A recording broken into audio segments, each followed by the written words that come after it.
Good afternoon, and welcome to your Santa Monica City Council meeting for Tuesday, May 26th. This is the fourth Tuesday. It's 5:30. This is a regular meeting of the City Council. If you have public comment tonight, here's the phone number you need to use: 310-458-8423. We are meeting tonight by teleconference, as allowed under the governor's orders during the pandemic, so we're scattered all over the place. And to make sure we're all here, I'll ask the clerk to please call the roll. Councilmember Morena. Here. Councilmember Hemmerich. Here. Councilmember Davis. Here. Councilmember Winter. I see you, but I can't hear you. Oh, my audio went out for a second. Were you asking if I'm here? I am here. Councilmember Hara. Here. Mayor Pro Tem O'Day. Present. And Mayor McKeown. I'm here too, all 7 council members. We have a full council tonight. The beards are coming along swimmingly, as you can see, and we'll start our meeting with our closed session. If the clerk would call item 1. Okay, we have closed session. We have anticipated litigation. It's a lawsuit as an amicus curiae. It's Eloy Ortiz Oakley versus Betsy DeVois. And this is through the United States Secretary of Education. Next, we have an existing litigation. It's Pico Neighborhood Association and Maria Loya versus the City of Santa Monica. Then we have another anticipated litigation. This is to also enter into a lawsuit of an amicus curiae. And this is HIAS Inc. et al. Versus Donald J. Trump. And then finally, we have a conference with labor negotiator, and the agency designated representative is Chief People Officer Lori Gentles and Human Resources Manager Sean Weisky. The bargaining units are the Administrative Team Association, California Teamsters Local 911, Confidential Unrepresented Employees Pay Plan, Executive Pay Plan, Municipal Employees Association, Management Team Association, Public Attorneys Legal Support Staff Union, Public Attorneys Union, Santa Monica Fire Executive Management Association, Santa Monica Firefighters Local 1109 IAFF, Santa Monica Police Officers Association, Supervisory Team Association, International Association of Sheet Metal Air and Rail and Transportation Division Local 1785 Smart TD. And you have 3 callers who request to speak. Well, let's then let us open the public hearing on the closed session. If we can go to the phones and have our agents bring those callers into the meeting.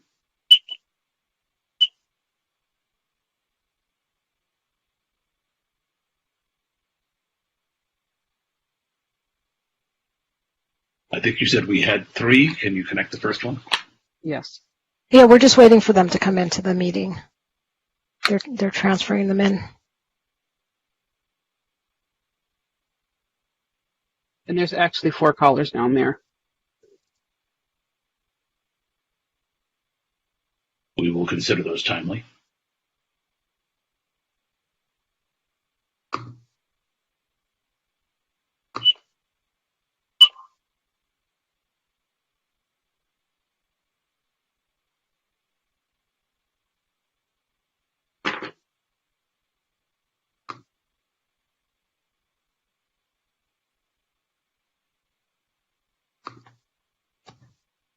If we're having technical difficulty with the first caller, would it be possible to go to the second? And come back to the first one? Yeah, let me see what's going on. I just got a message that they're sending the calls.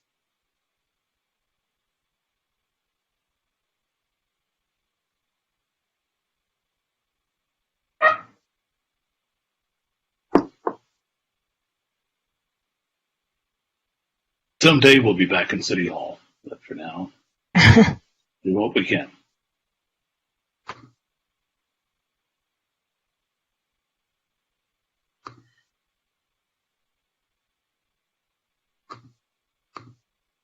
Okay, it looks like they're answering the call. It's about to transfer.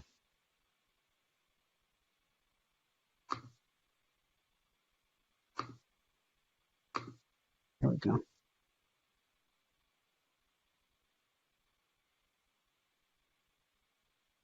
Transferring Chris Pico. Hi, welcome to the meeting.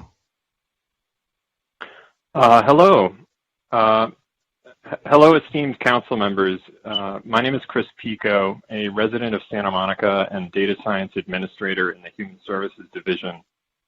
As you again enter closed session for labor negotiations, I felt obliged to share my recent experience as someone who looks certain will lose their job without recourse. Since May 5th, the number of people the city has proposed laying off has fallen from what looked like 350 to 250 to now around 130, and only some portion of those will have no ability to bump into another position. What is it at now? In ATA, my bargaining unit, only 31 of the 51 layoffs cannot bump. The financial needs have similarly plummeted from initial estimates of $75 million down to $45 million, and with reopening now right around the corner, it may be even less. Out of a workforce of 2,000, why is the city persisting in balancing its books on the backs of less than 100 employees? As I mentioned at the May 5th council meeting, there are numerous ways to reach furloughs to make a savings number. And there is also a generous spirit amongst staff members who want to help their fellow staff members keep their jobs with furloughs. I have learned with great disappointment from a group email to my bargaining unit that the city negotiators have made it clear that they are not interested in using furloughs to save jobs. How is that consistent with council direction after the May 5th meeting? The mayor, the interim city manager, and several council members gave specific direction to evaluate how using furloughs could save jobs.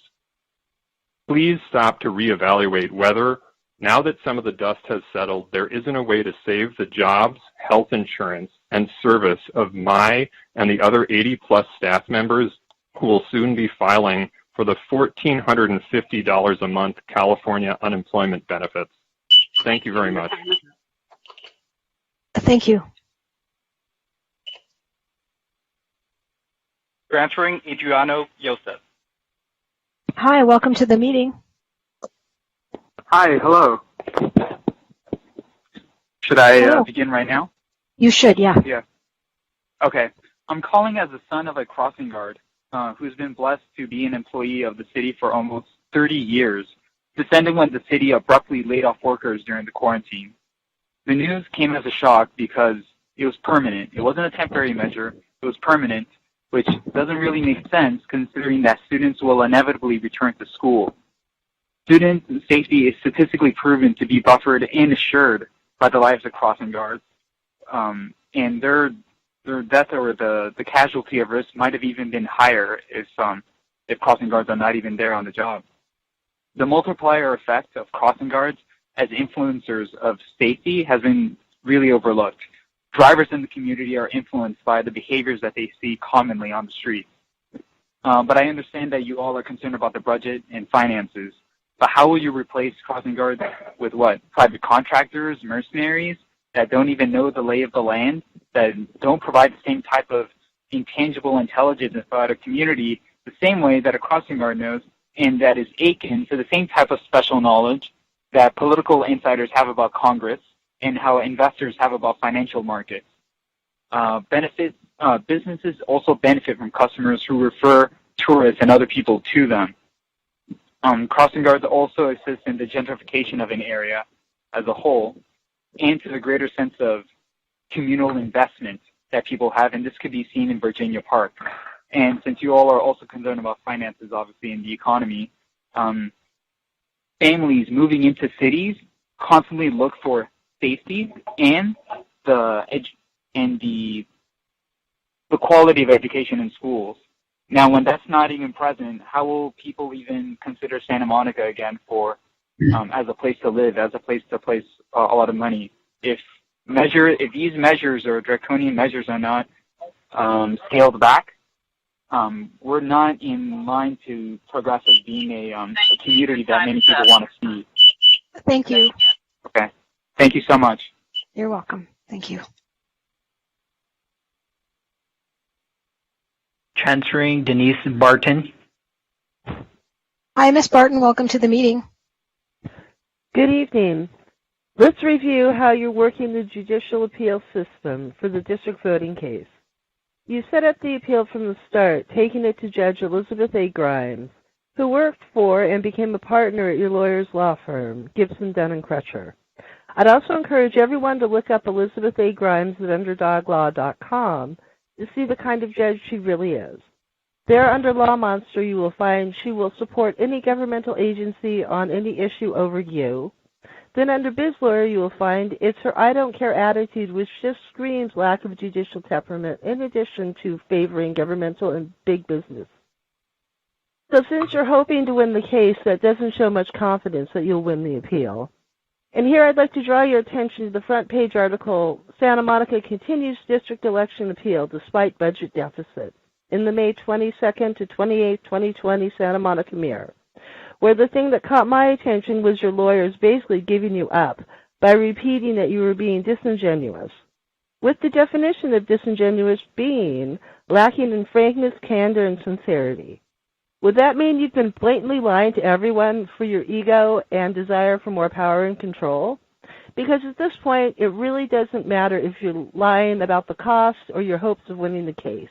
It just makes you all sitting up there look dirty and more like criminals. Although many residents do seem to have caught on to your lying, choosing not to believe a word that comes out of your mouths. Thank you. Thank you. Transferring Jennifer Wolf. Hi, Ms. Wolf. Welcome to the meeting. Hi, thank you so much for having me. I just wanted to play some actual children's voices talking about Chris Sports for you in the next minute. Is that okay? Is that okay? I'm going to play it. Okay. Which is a very nice and thoughtful. Coming right up is Lily from 5th grade. My name is Lily McGrath, and I go to Grand School in Santa Monica.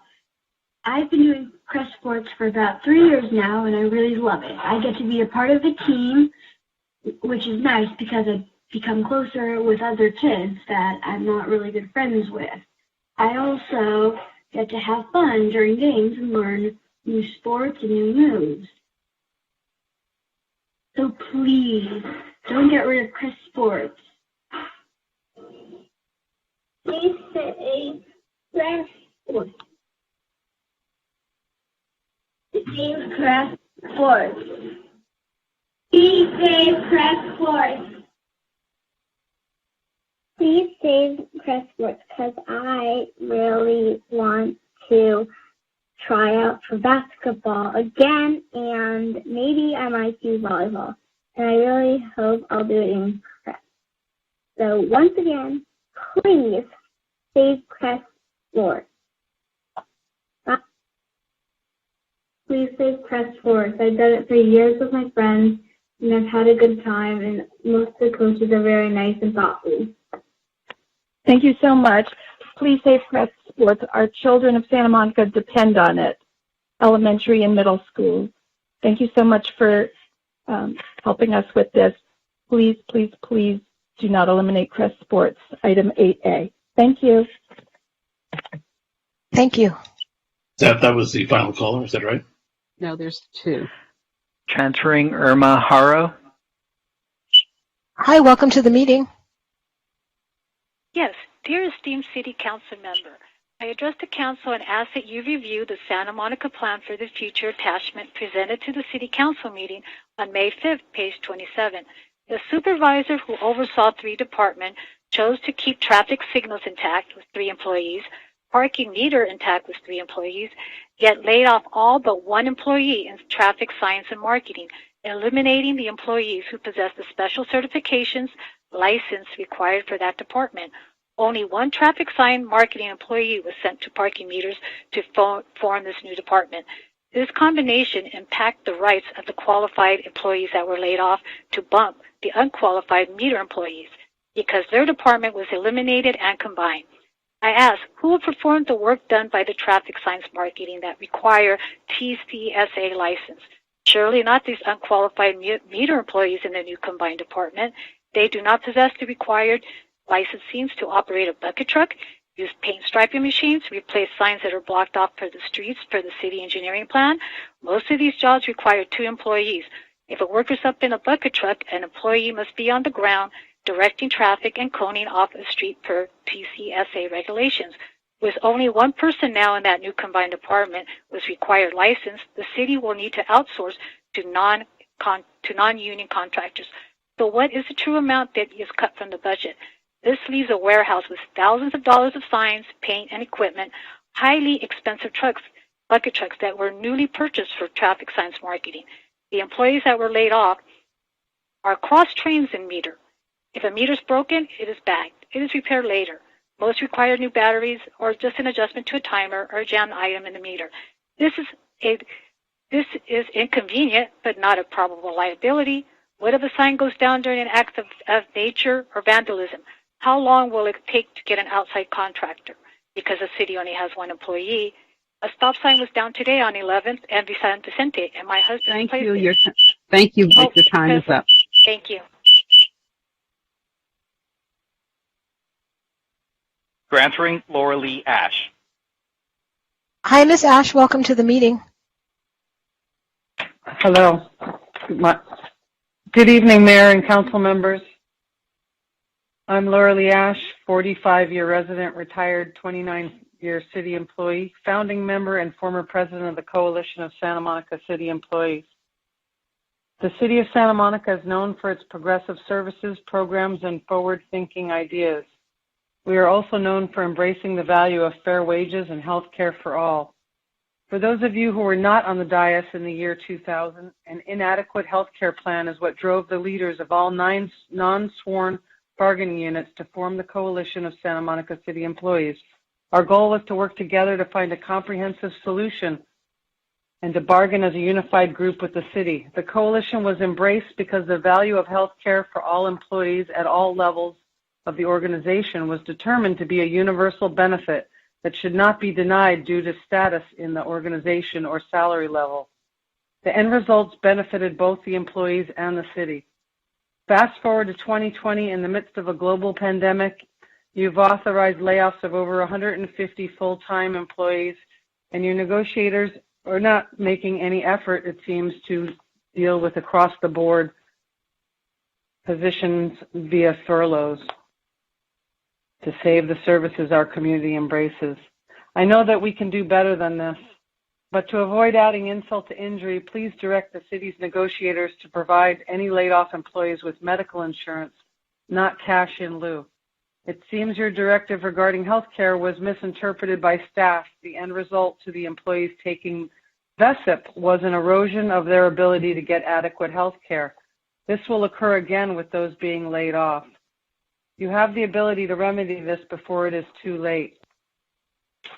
As former Notre Dame coach Lou Holtz said, there's never a right time to do the wrong thing and never a wrong time to do the right thing. I hope you will do the right thing tonight and certainly before adoption of the budget on June 23rd. Thank you. Thank you. And that was our final call for this item. Great. Thank you very much. And I want to thank that half dozen members of the public for their patience in getting through to us. We know it's not easy. It's not easy for us to do meetings this way either. With that, we'll close the public hearing on our closed session for tonight. And I'll turn to our interim city attorney, who I don't see on the screen, but I know you're here somewhere. George, what do you think it'll take for us to do this and get back? I'm estimating approximately an hour and 15 minutes. Although I've been horribly wrong so far. Well, that would put us to an hour and 15 minutes, 7 o'clock. Is that right? Yes. Then we will resume this meeting upon return at or after 7 o'clock. We won't be back before then. We'll try to be back straight up at 7 o'clock to resume the meeting. And until then, we will now recess into closed session. We'll see you later.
Okay, well, I think we're late.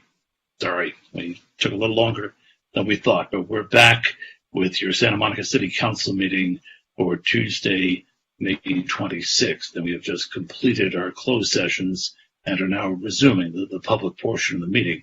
And I will turn now to our interim city attorney for a report out on closed session. Thank you, Mayor. On items 1B and 1D, no reportable action was taken.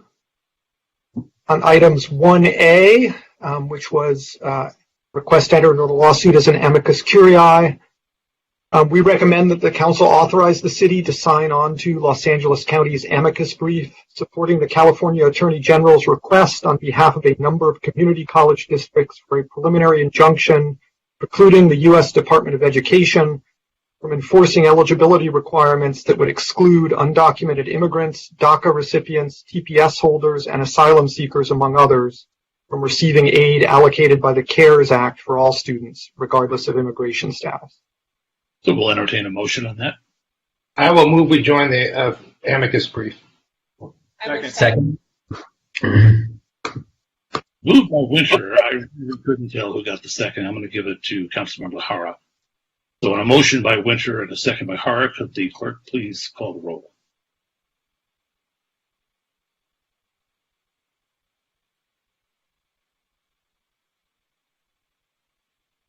Ms. Anderson-Warren, are you there?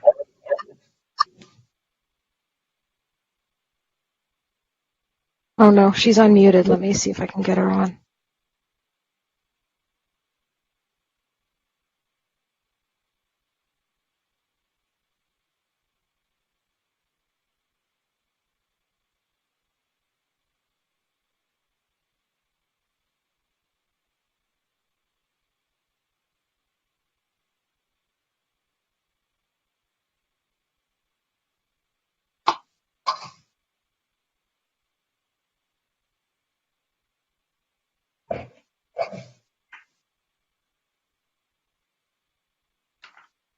I do see her microphone live, but not her camera. Yeah, she's unmuted. I'm going to see if I'm trying to get a hold of her. Could the assistant sit call the roll in the meantime? Yeah, I'm messaging her as well.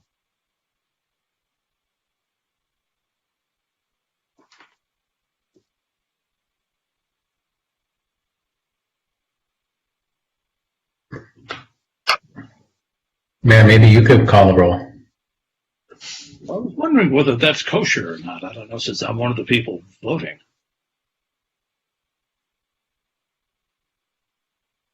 Opinion from the I think I could call the roll. Why don't you call it? All right, I apologize if this is in the wrong order, but I'm just going to do it in the order I see people on the screen. Councilmember Munterer.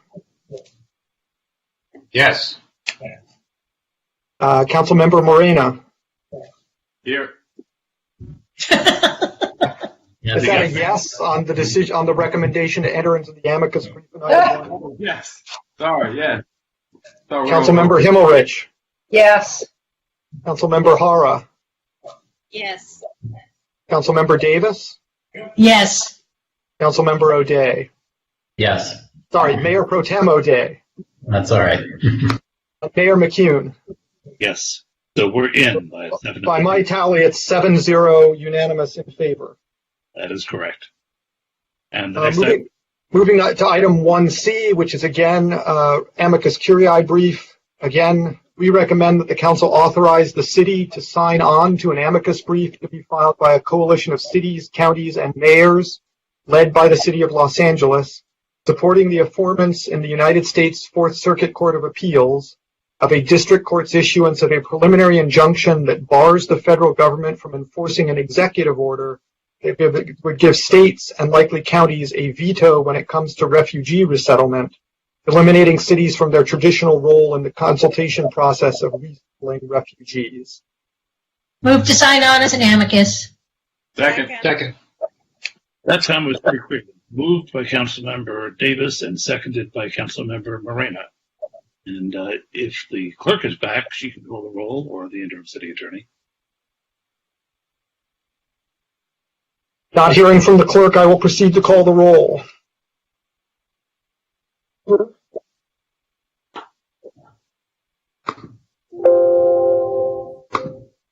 Yeah, we're working on trying to find out what's going on with her.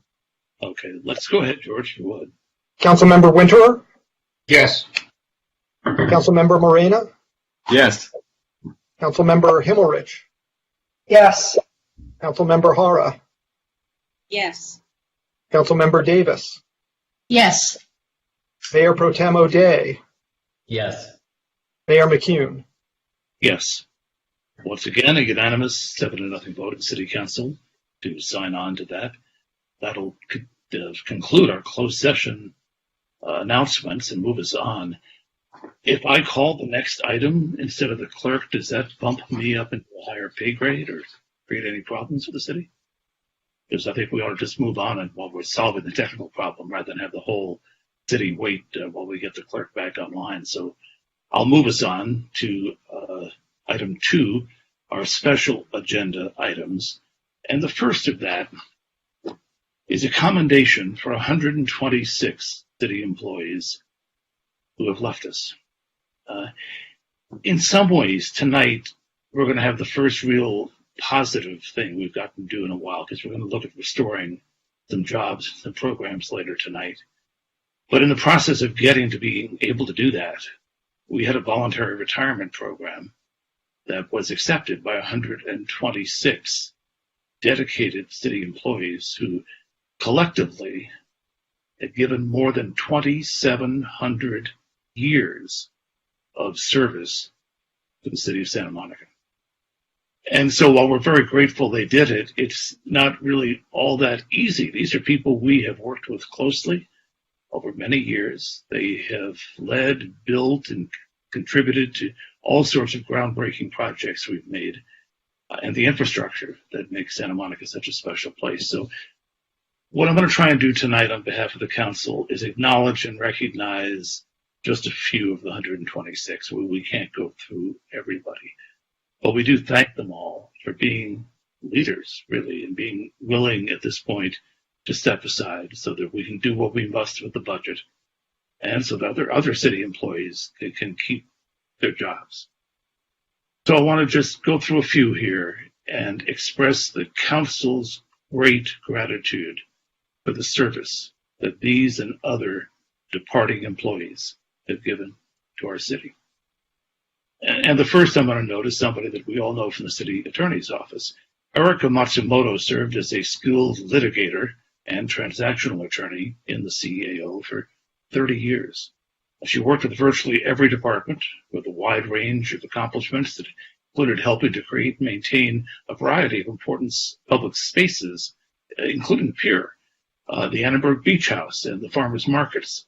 She also worked on important sustainability initiatives, including water treatment facilities. So if you have a glass of water tonight, thank Erica for the work she did. She's been a superb colleague and a mentor to other deputy city attorneys up on the 3rd floor, which is virtual at the moment, but we'll get back there. And Erica, you're very much going to be missed. The next I have here is Ann Deasy. Ann was the department's executive administrative assistant and the secretary to the Recreation and Parks Commission over 13 years that she spent in community and cultural services.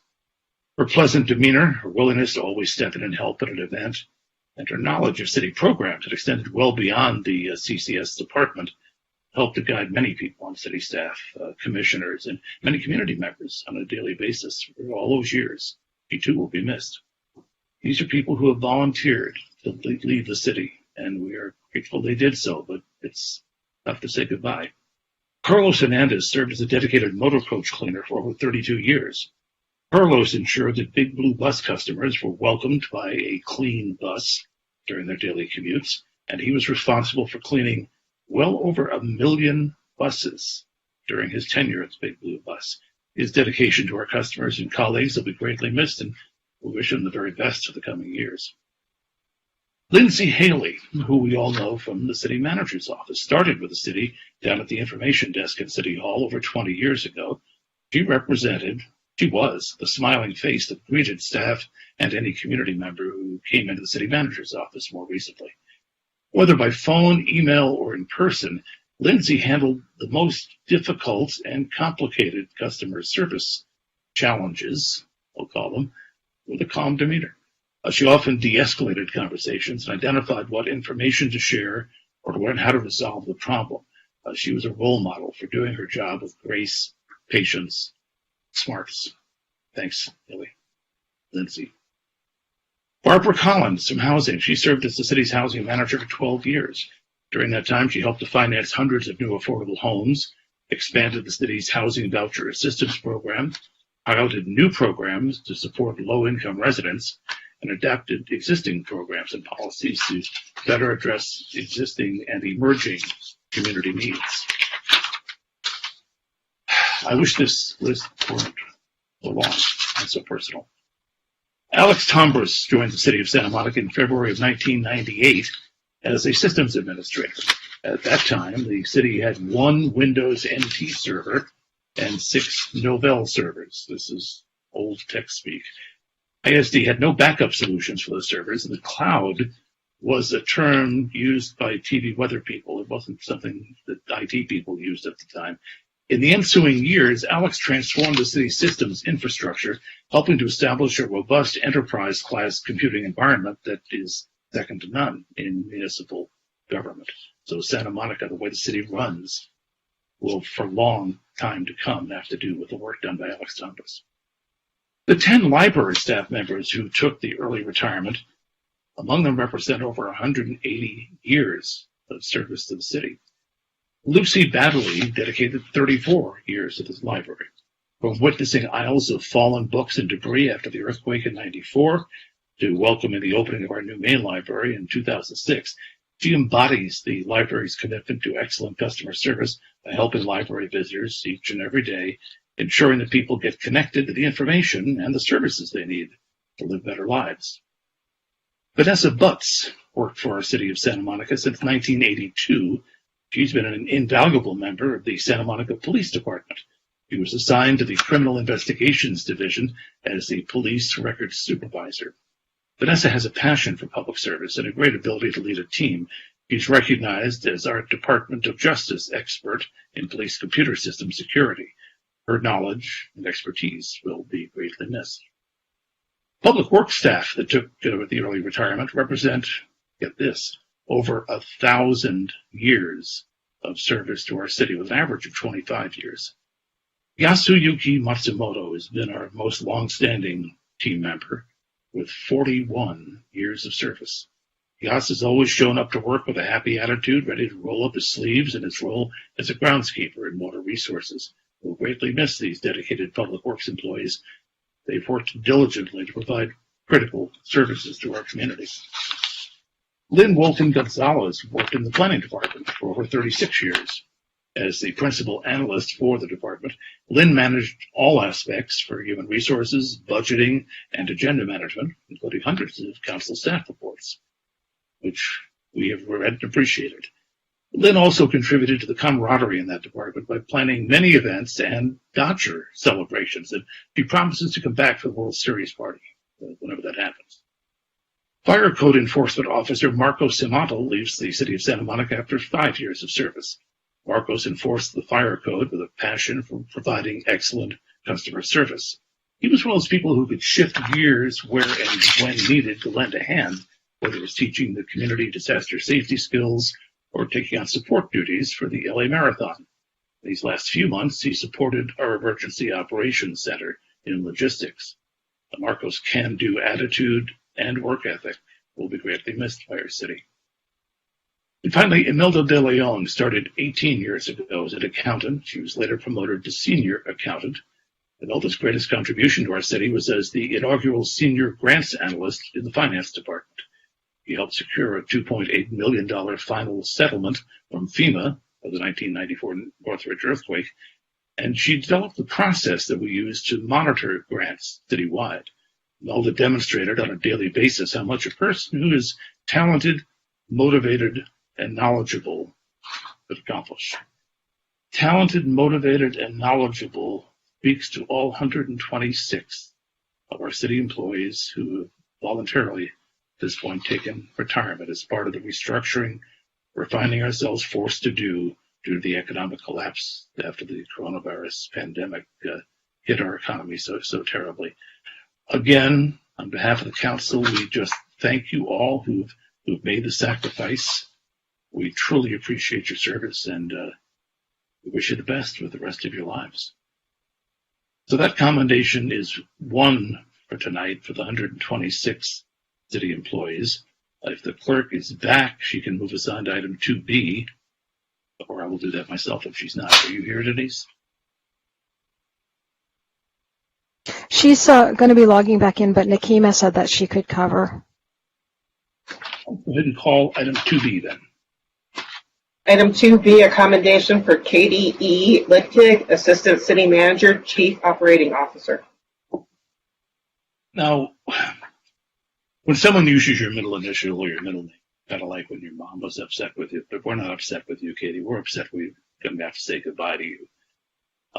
Katie had already decided to retire, and then the emergency hit.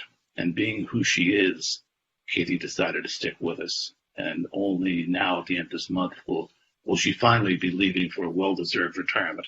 So I very rarely do what I'm about to do. I'm going to read the entire commendation, including all the whereases, because I really want our community to understand how important Katie has been to our city.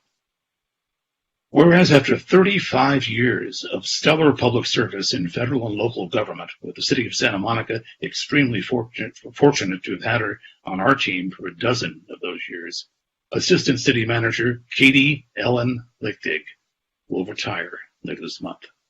Whereas true to form and taking dedication to new heights, Katie postponed her original retirement date to help the city confront the coronavirus epidemic. Her unique gift is navigating emergencies like the one we're enduring right now. Katie's ability to multitask and lead people through the fog of crisis is unmatched, and we're really grateful to have had it on our team. Whereas Katie's first tenure with Santa Monica as assistant to the city manager for management operations included critical roles in Northridge earthquake recovery and the city's ambitious capital improvements program, followed by exemplary tenures as assistant city manager in Beverly Hills and city manager of both Malibu and San Luis Obispo. And whereas Katie rejoined our city of Santa Monica in 2017 as assistant city manager and chief operating officer, overseeing strategic planning, resilience, and well-being, shepherding a reimagined budget process, and a move to performance management, along with supporting the city's 11 departments. Whereas Katie's honed her emergency preparedness, response, and recovery skills through the years, putting them to excellent use for Santa Monica, most recently by coordinating the city's support for the Woolsey fire in Malibu, and serving as Emergency Operations Center Director for the LA Marathon, now with the coronavirus response. Whereas Katie's been an indispensable core part of countless achievements in which the city takes pride, and a tremendous partner in her role as COO, working tirelessly with empathy, compassion, and love for this city to make local government cost less and work better for the community. And whereas Katie's always been willing to ask questions, especially the tough ones, to reach clarity and understanding for all, and to encourage collaborative problem solving for complex problems, her passion for service and her can-do attitude are truly inspiring. She is a treasured colleague, a friend, and a true public servant. We're going to miss her. Whereas Katie's got a great sense of humor, is quick to offer a smile and encouragement, is willing to take on many a thankless assignment without complaint, and is a true team player. City Council, city staff, and I think the community at large are grateful that Katie brought her many talents back to Santa Monica to complete her remarkable career here with us. Now, therefore, I, Kevin McKeown, Mayor of the City of Santa Monica, on behalf of the City Council, do hereby commend Katie Ellen Lichtig for her years of dedicated service to the people of Santa Monica, and we extend our very best wishes for a new chapter that brings her much joy, fulfillment, and adventure. Have a great time. I think our interim city manager would like to say a word. Lane? Thank you, Mayor. I just want to say this is a difficult evening. Like many difficult evenings, there are so many friends, Mayor, that you have named tonight. I want to thank all of the members of our city team, and particularly those who are departing service, for the extraordinary gifts and contributions that they bring to our community that can be seen across our city.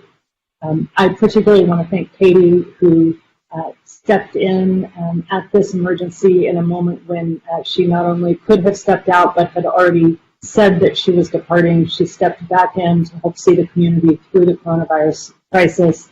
I am deeply grateful. The community is deeply grateful. So thank you very much, Katie.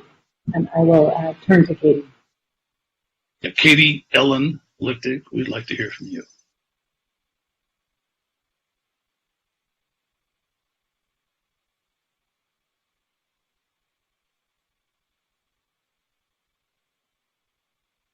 If I call you just Katie, will you speak to us?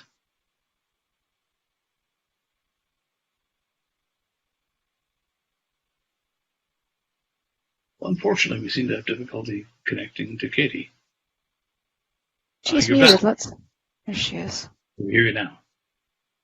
No, your mic's not on, Katie.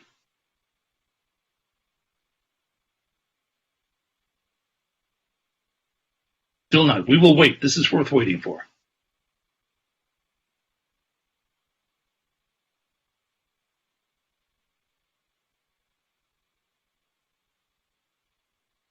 Great, we can't hear you. Now I see you. Try mute. We'll try this.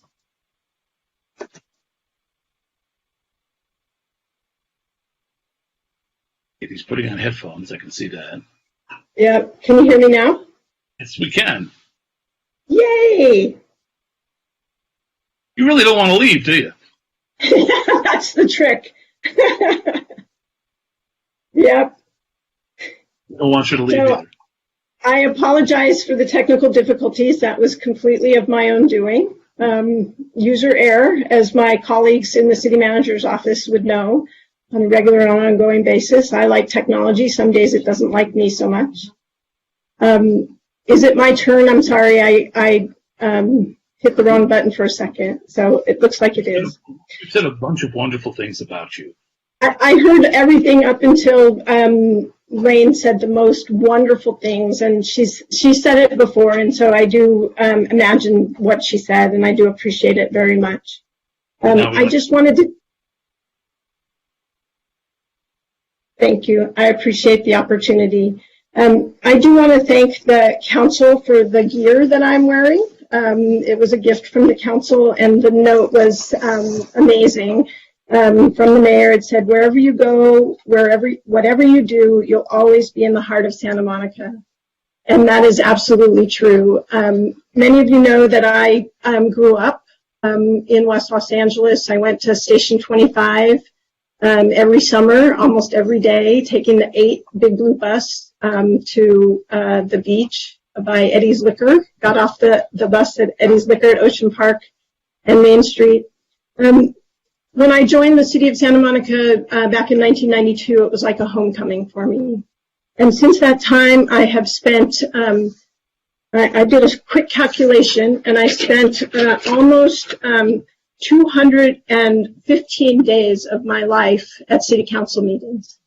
And I really appreciate the opportunity to have learned so much, to have served so many city councils over the course of my municipal career. It is a blessing to have been able to serve communities like Santa Monica, Malibu, Beverly Hills, and San Luis Obispo. I have learned so much and been able to really grow in those opportunities.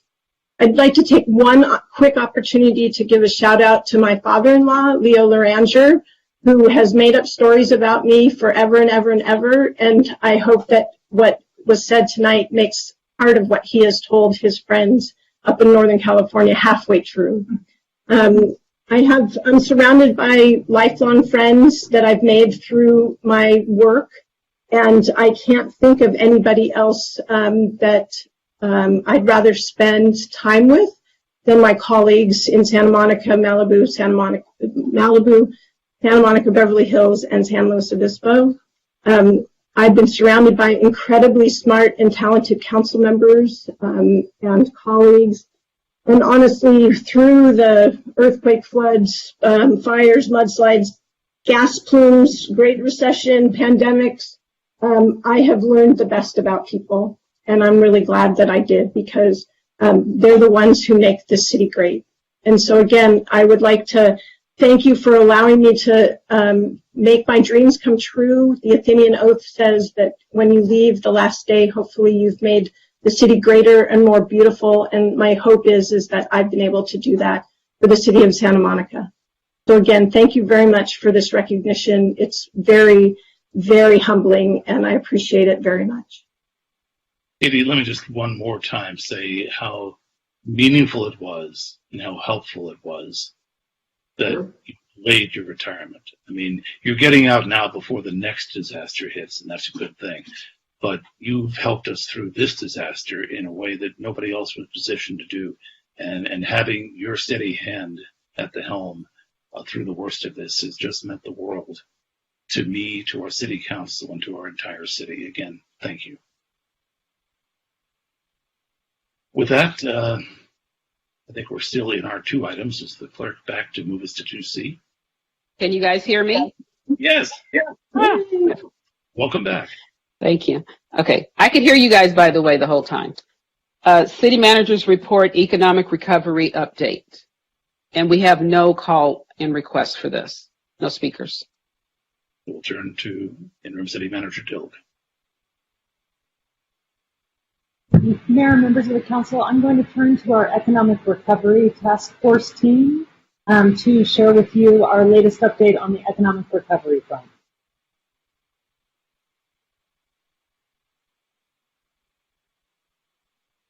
Good evening, Mayor McEwen and City Council. I'm Debbie, Chief Communications Officer for the city, and I'm pleased to bring you an update on our outreach strategy for the city's economic recovery. Oh, we just lost the screen. There we go. Tonight, we have a very special update planned for you that includes hearing from several of our key community partners, which is symbolic of the collaborative approach to our economic recovery outreach efforts.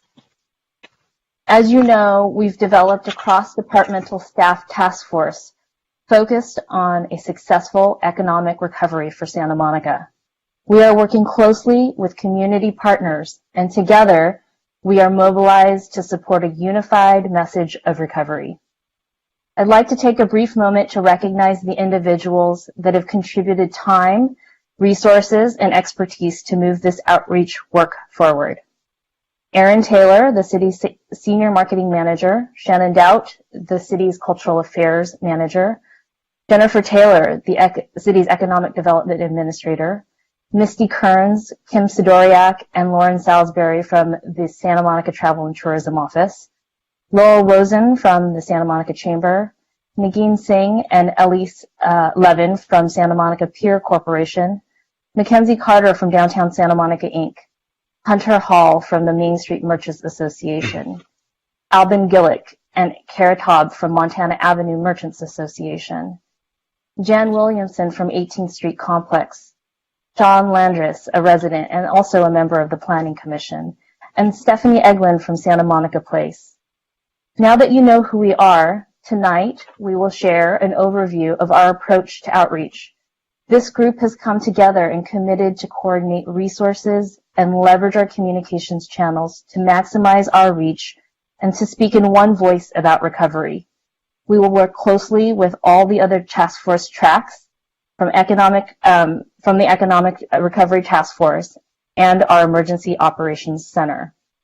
It is our goal to make sure that every resident, business, employee, and nonprofit has the information they need to help them successfully navigate the path towards recovery and build a bright economic future for Santa Monica.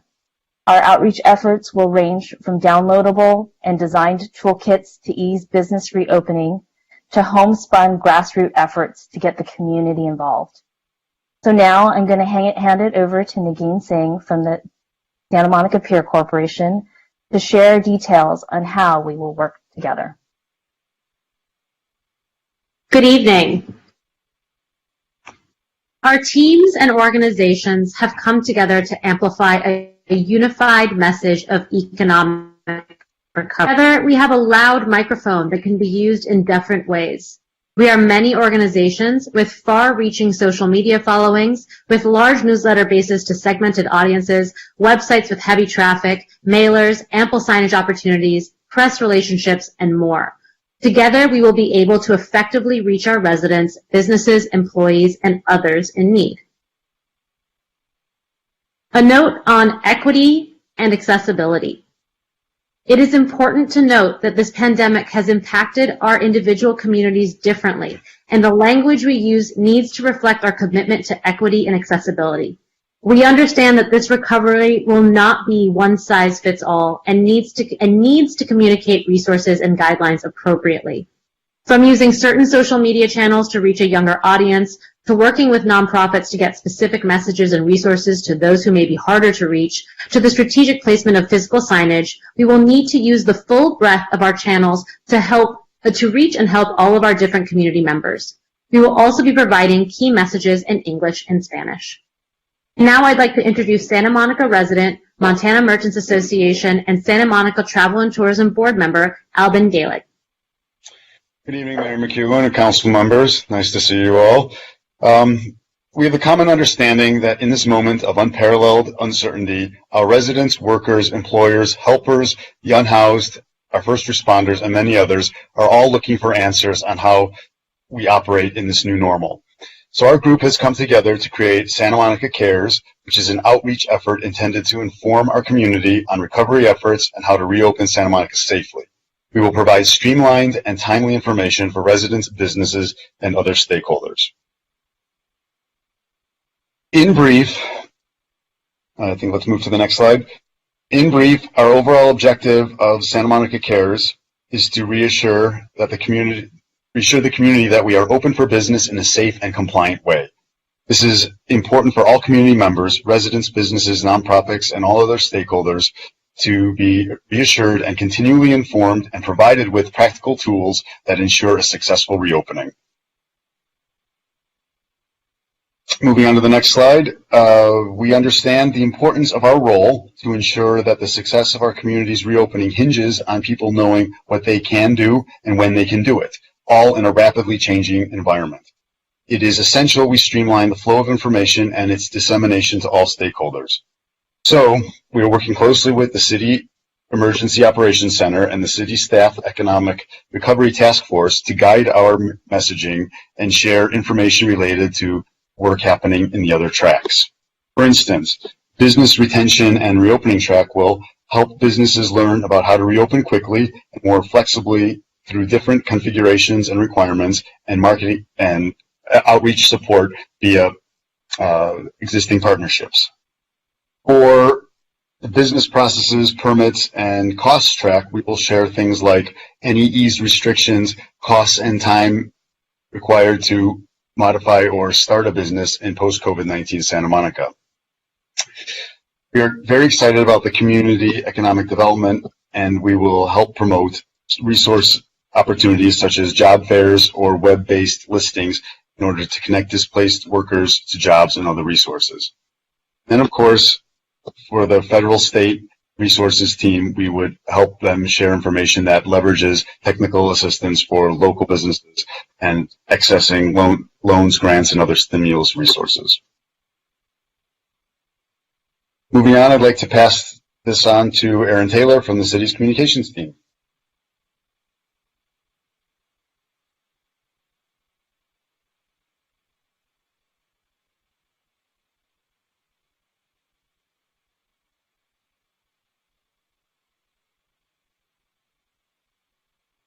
Aaron, we're not hearing you. You there, Aaron? Aaron, I just unmuted you. Can we? Okay. Can you? There Great. you go. Thank you so much. So we wanted to share a couple of the resources available now related to this outreach effort. The first resource on your left is the Economic Recovery website. This is intended to be a hub of economic recovery resources and information, and it's at santamonica.gov/economic recovery. This is available now, and of course the information will grow and evolve as the information about the recovery efforts grow and evolve. On your right, you'll see a survey, a community survey, available in English and Spanish, launched last week as well, that we encourage all residents, community members, businesses, workers to take to help us understand your most urgent needs related to economic recovery. And you can find this also at the website, santamonica.gov/economic recovery. In addition, some other resources that were shared last week and will continue to evolve and grow on these resources over time is a business reopening toolkit. So far, there's a health and safety requirements poster. There's the 6 feet apart, keep your distance floor sticker. There's also some digital assets as well. And we'll continue to grow and expand on these resources as we get more information over time. These resources are also available at santamonica.gov/economic recovery, and they're intended so that Montana, Maine, downtown, Pico, all of the business improvement districts, as well as the commercial corridors, all have access to these resources to help share the information about recovery. As the economic recovery efforts move forward, these resources will be expanded. For example, we expect to share some information on buy local specials later this week, or add information to this business recovery reopening toolkit to meet the most recent needs. Some of the information will be developed and have a direct connection to Santa Monica Cares, and we also expect information to also organically develop across the community related to recovery. So, for example, it might include homegrown PSAs, work from local artists, etc., that we can kind of put in this connected environment of Santa Monica Cares. The goal of this is to have continuity in messaging regarding economic recovery, so everyone is informed of reopening information, so everyone has practical tools and resources that our community can use, and to broaden the awareness for what's required and recommended to stay safe, healthy, and compliant. So with that, as a preview of some of the resources available now at santamonica.gov/economic recovery, I'd like to pass it to Shannon Doubt, Cultural Affairs Manager, to provide a quick overview of recovery efforts from the community and economic development stream of work. Thank you, Erin. Good to be with you all. 3 staff leaders of the Community and Economic Development track of the task force. So far, this group has identified a number of priority areas. I'm here to talk tonight with you about just one of them, arts and economic recovery. This focus area will harness the arts to play a major role in recovery and community resiliency efforts and brand Santa Monica as a place of culture and unique experiences. Artists and creatives will be given the opportunity to think big and propose projects that drive economic recovery and community resiliency efforts. A simple application form will be launched in the new fiscal year after July 1st and reviewed regularly by the Community and Economic Development subgroup. The goal with this initiative is to be nimble, experimental, and iterative by funding projects quickly, learning and revising the programs as necessary for maximum effectiveness. Some examples that we have batted around are art in or on vacant storefronts, artists design social distancing markers, physically distant performing arts experiences, and arts activities that could be included with pickup orders at local businesses. That's just a very brief overview of one track of this community and economic development focus. We look forward to sharing more as we continue our work. And now I will turn it over to Misty Kearns, the President and CEO of Santa Monica Travel and Tourism. Good evening, Council. As we move forward, it's really important that we remain optimistic. As we grow from caring and when we are ready to invite visitors back, our goal is to stand out in the region and the state. This can be achieved and provide great success by continuing our larger reach of a strong and unified message. Our collective voice will speak to the following markets. We'll start within Santa Monica, then reaching LA County, expanding into California and nearby state drive markets, domestic feeder markets, and finally international, all when it is deemed safe to do so. It will be important that we continue to watch consumer confidence and traveler sentiment in order to launch Shines at the right time. There is a bright side. Research continues to reflect that beach destinations will be a first choice for travelers. However, the #1 mandate of all is clean and safe. The actions that our community is taking to heart towards a safe and strong recovery will allow Santa Monica to share our hard work, show our results, and shine. Thank you. And now back to Debbie for the close.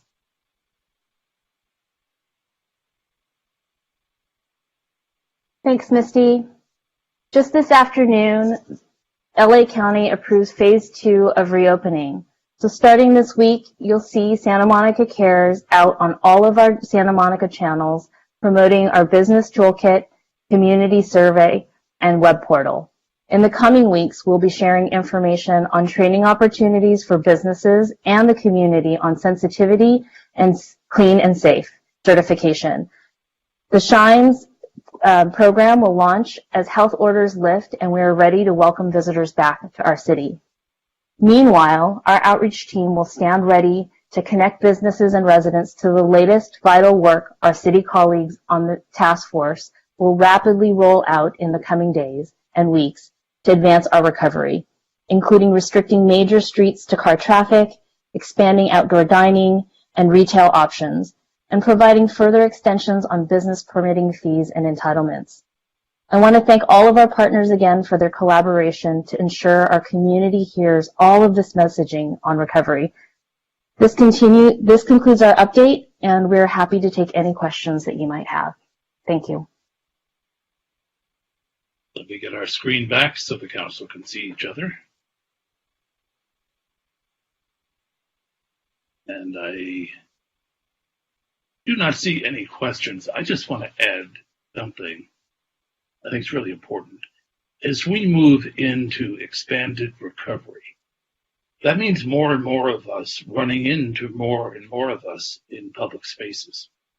And we do have an order in effect in Santa Monica that you wear a face covering in public.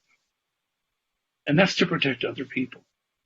You know, do unto others as you'd have them do unto you. I know for some people it's controversial and maybe difficult to put a mask on when you're in public. But if we all want to work together for the recovery of our community and avoid there being a resurgence of infection as more and more of us come together, we're going to have to remember that those face coverings are an important part of daily life for the time being. I now have a couple of questions, and the first will be from Mayor Pro Tem O'Day.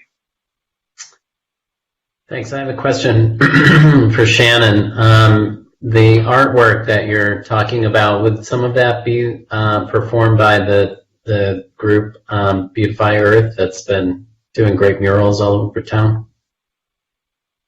Yes, we've been in pretty regular conversation with Evan since for the past few weeks, and so we see them as a natural partner in this work for sure. Okay. And are there other physical changes that would be proposed as part of the economic recovery? Physical changes in the community? Yeah. Physical changes in the community? Yeah. I think we'll look for opportunities for public art in a variety of places, looking also to work across sectors. So, you know, really increasing our partnerships with local businesses to enhance their offerings through the arts and culture, and doing, you know, temporary performances and other kind of temporary art projects. Is that what you were asking? Yeah, I think that's fine. Mayor Pro Tem, I can also speak to that just briefly. As we enter reopening, and retail is opening by LA County order effectively as we speak, so we will start to see retail opening. It will be changed circumstances. You will walk around looking like I look as you walk into stores. That will be important to everyone, to you, to everyone around you. That will also mean that our physical space, we will be looking at to try to accommodate physical distancing and other things that keep us safe. So I believe Debbie mentioned it earlier, outdoor dining. That is a physical footprint that we will be looking at. We will also be looking at our streets. Streets are complicated. I want to be really upfront about that. Fire and police travel on our streets. Streets are streets. They have all kinds of legal restrictions and other things. But we will be looking at all of that. It is a changed environment. It will be a changed environment for some time. And we will be looking to make that as comfortable for you as possible. And as somebody who comes into the office every day, I also recommend find a comfortable face mask, find the ones you like. They are different. You can try out different kinds. And be sure you learn to take it on and off safely, to treat your neighbors safely, so that we can all go out and support reopening together. So we look forward to using these tools, to using physical tools, and to asking our community to work together for a safe reopening so that we can stay open and thriving throughout. Thank you. Councilmember Moreno. Thank you. Thank you, everybody, for the report. It's great to see it start to come together from concept to fruition. I have a question about the branding. I've seen sort of different highlights of the art and the suggested branding. Is there a plan to make the branding homogeneous across the city? And if so, how does that work in a distribution effort? Yes, that's a great question, Councilmember Morena, and that's part of the reason why we've collaborated with all of the partners that are in this group, is so that instead of each of us coming up with our own look and feel and message on recovery, we've all agreed to use the same artwork so that you'll see Santa Monica Cares as the overarching message for all economic recovery efforts, regardless of which district that you're in, just regardless of which street you might be shopping on. We're working together to get this information out to all the businesses in the community and also to all of the residents in the community as we talk about recovery efforts. Great, thank you. Councilmember Davis.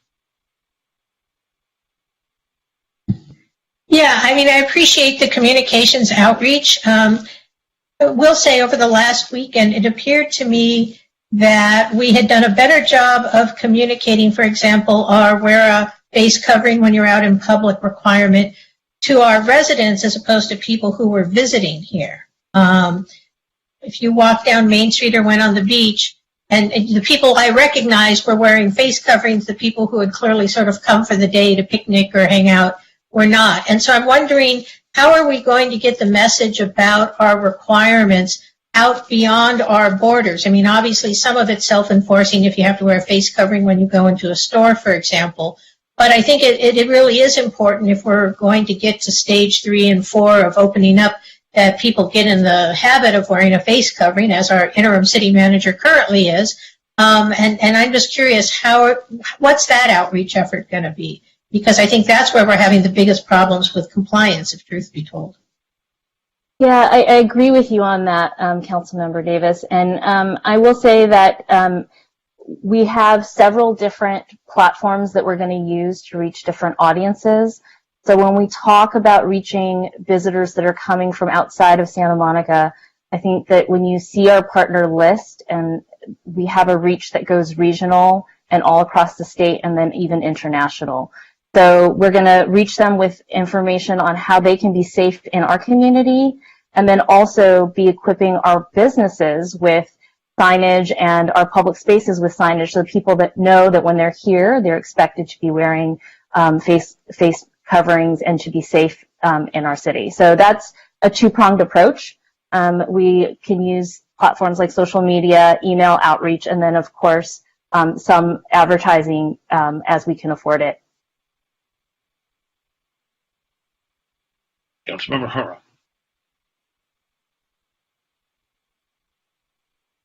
Thank you. I'd like to follow up on that question, if you don't mind, Debbie. I did notice this weekend when I went out to the beach, I noticed like the big signs that said that, that we had to wear, be safe and wear a face mask. I thought that was an excellent thing to do, because I think that there's a lot of people, as you said, that come from outside that may not be ready to do that. And I I don't know how we're going to do also the implementation. I know that we've been really, really not trying to impose any fines on anyone, but I just wanted to see how we can continue to monitor that and be able to have some. Are we thinking that we might have some code enforcement on that as well? So, Councilmember, I can speak to that a little bit. This is obviously it's a changed situation. It's a new environment. Our first steps have been education and trying to make sure the word is out. So one thing that is positive is that LA City has the same requirement we do, and LA County has a requirement. It's a little bit more relaxed, but it's generally the same. So we will all be united in our messaging in terms of the requirements for face covering. As Debbie mentioned, we are working with our partners so that we will have businesses, hotels, etc., across the community that will also be talking with their patrons and customers. As we get closer, we have also identified sort of problem areas, and we've tried to increase signage or work with business owners in those areas. There, with businesses that appear to be encouraging people to operate in ways that may be unsafe for the community, we are reaching out to the businesses. We will consider code enforcement as necessary. And ultimately, we will consider all of the tools at our disposal. It's a process where people are learning, and we are working very hard to get the word out and education out. You will also see our mounted patrols, our code enforcement. You will see SMPD on the beach in their various vehicles. So we do have strong presence out there trying to educate people and teach people, and it is an ongoing process. We are adapting sort of every day to the new environment. I want to thank staff for this important informational update. This was, an economic recovery update. Take heart, Santa Monica. We're coming back. We're going to be okay. But don't forget that the coronavirus is still with us, and be careful out there. With that, we'll move on to the consent calendar. Mayor, before we move on to the consent calendar, I would ask that some sort of announcement be made for the general public. Can you hear me? Yeah. Okay. If you're going to ask us if any of us have traveled, I don't think we have. No, I wasn't going to ask you about travel. This is about callers, people that are calling in. I just wanted to make clear to them that we open the queue for each item prior to the item being called. So if you're calling in for a future item, don't call now. Wait until we get closer to that item. Just because I've had people emailing me about that. Okay, so now we'll go ahead. Call would be 310-458-8423. And that number is on the city website if you didn't catch it as I said it.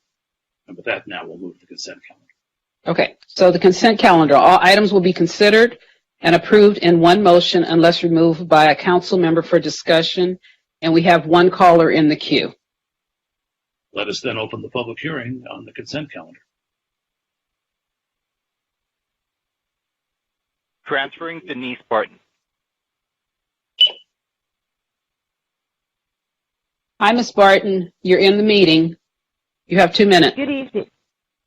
Good evening. On the item, adoption of resolution ratifying COVID-19 emergency proclamation and supplements, let's start with the World Health Organization. Did you miss the memo? The United States is no longer funding the WHO due to their alliance with China, which can be shown by the WHO denying person-to-person transmission of COVID-19 until the end of January 2020.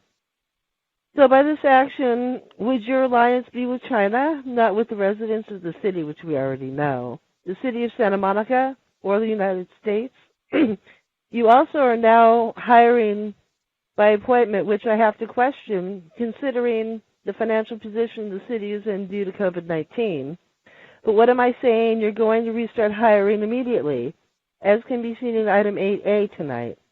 So did you lay off or shuffle enough city personnel to present an image that you're reducing costs of city personnel? And would you be appointing family and friends to these positions? I'm just asking because at least 2 of Councilmember Anna Hara's children began working for the city after she became a council member. Then finally, social distancing. What a joke. Due to your allowing sidewalks to be completely taken over by places for restaurant delivery people to wait, yet not giving people using the sidewalk 6 feet in either direction. Is this another example of how you put the almighty tax dollar over the residents' health? Although I have found a loophole in the Los Angeles County Social Distance Order. The Los Angeles County Department of Public Health and Environmental Health is not enforcing social distancing on sidewalks or streets. So despite your egotistical grandeur about being such great leaders, the COVID-19 emergency has shown you to be followers. Thank you. Well, thank you. And that'll close the public hearing on the consent calendar. And now I'll turn to the council to see if there are any items anybody would like to pull. And I see a request from the interim city attorney, but not from any of the council members. Councilmember Moreno, you're not in the chat, but I see the raised finger. Go ahead. Thank you. I'm going to recuse myself. I'd like to pull 3A and recuse myself from it. The Independent Spirit Awards are adjacent to the pier, and I want to avoid any perceived conflict of interest because of my family business on the Santa Monica Pier.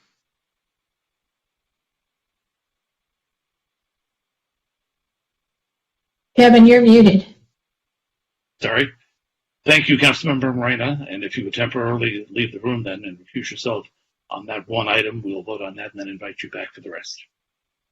Mayor, may I ask a question before he leaves? Councilmember Moreno, item 3C is the ratification of emergency items. In the past, you have also pulled and recused yourself from that because certain of the items relate to the pier. Oh, yes, I would like to recuse myself from that too, to avoid any perceived conflict. I'm sorry, I didn't see the long list of emergency orders, but yes, I would like to recuse myself from that item as well. Councilmember Hara, did you have something also to pull? No, actually, I would like to pull item 3A. Thank you, George. For discussion. Yes. Okay. So then I guess what we'll have to do is we'll deal first with 3A, then with 3C, and then we'll invite Councilmember Moreno back for the remainder of the consent calendar. So Greg, if you'd step aside.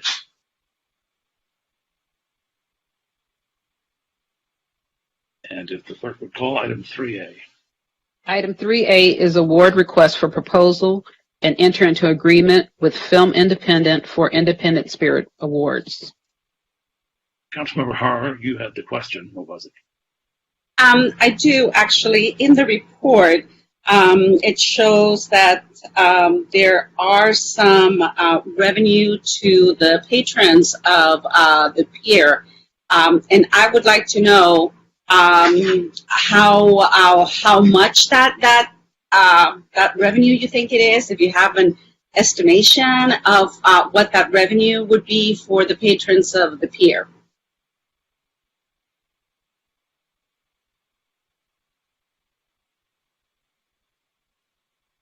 Is there a staff member?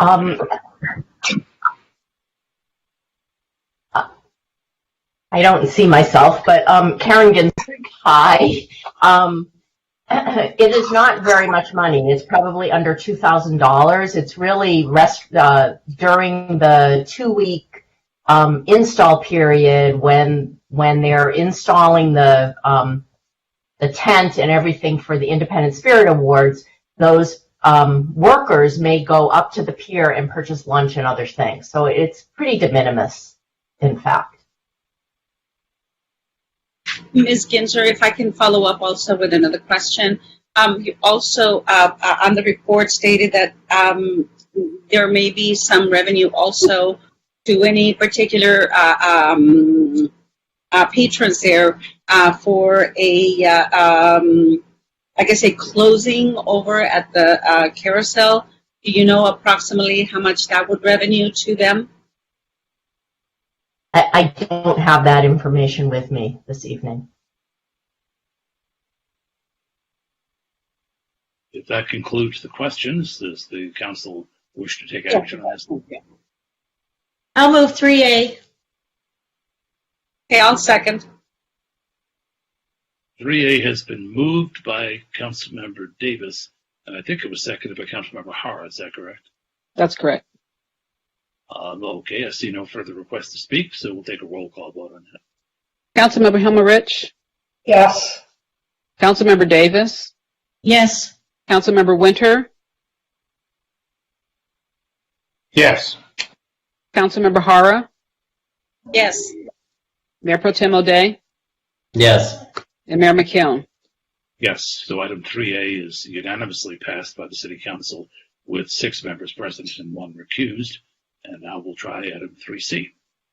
Item 3C is adoption of resolution ratifying COVID-19 emergency proclamation and supplements.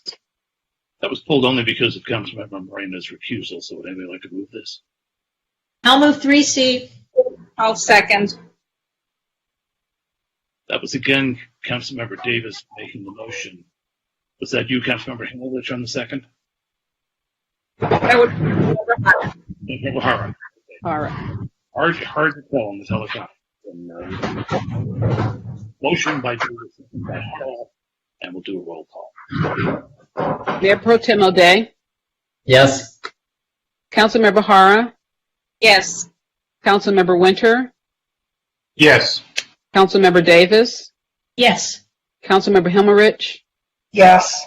And Mayor McKeown?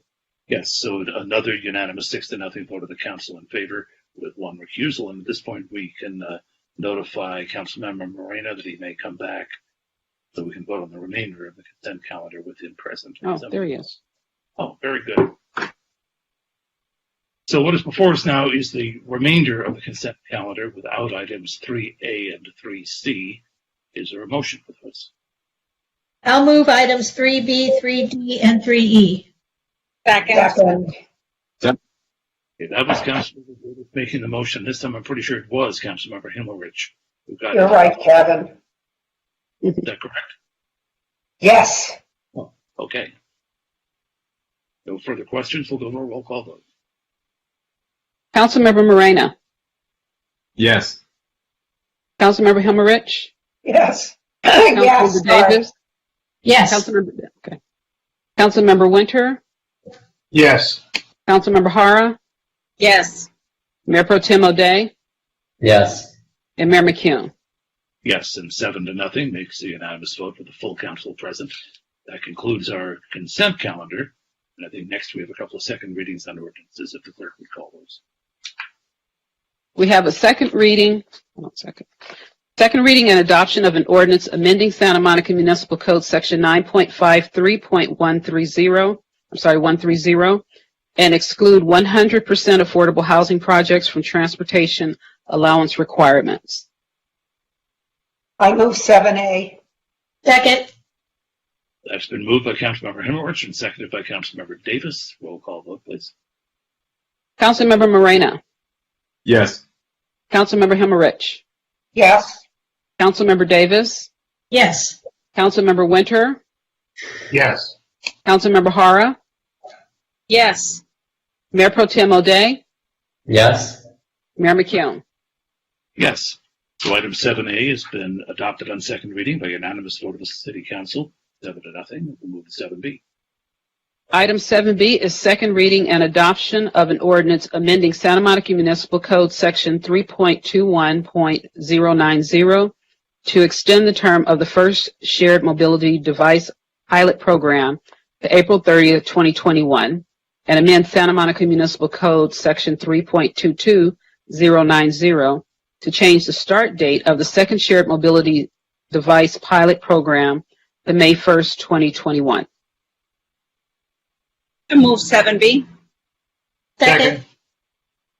That was moved by Councilmember Hara, and in a tie, I'll call it for Councilmember Winter as the second, and see no request.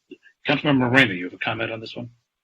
Yeah, I just had a comment. In looking at the ordinance, I just wanted some clarification.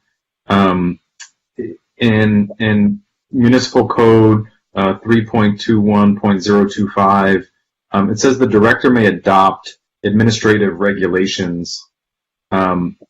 What exactly does that mean? Because as of now, we only have 2 providers, and we're missing bikes in the process. And so I just wanted to know what those administrative regulations were and whether or not he has the authority to open it up to some of the other modes of transportation. Let's see if we can get that question in.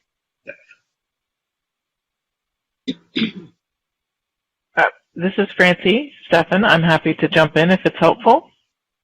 Please. The administrative regulations are a partnership with the ordinance. The program is really run based on 2 key components. There's the ordinance language and the admin regulations. The ordinance language defines primarily the term and the selection process of the program, and the administrative regulations are more flexible. They can be updated over time, and they deal with a lot of the other more day-to-day operational needs. Unfortunately, the administrative regulations don't include procedures around selection. That is limited to the ordinance. So the admin regs don't facilitate necessarily changes in operators or vehicles that are participating in the program. So that's an answer to your question. I just want to give you a little bit more information, which is city staff is working right now with the existing permitted operators to identify their ability to introduce bicycles and devices into the market as well. Okay. I understand. You've had the answer. Well, yeah, that answers the question. Thank you. So we're back to a motion on the floor made by Councilmember Hara and seconded by Councilmember Winterer to adopt on second reading.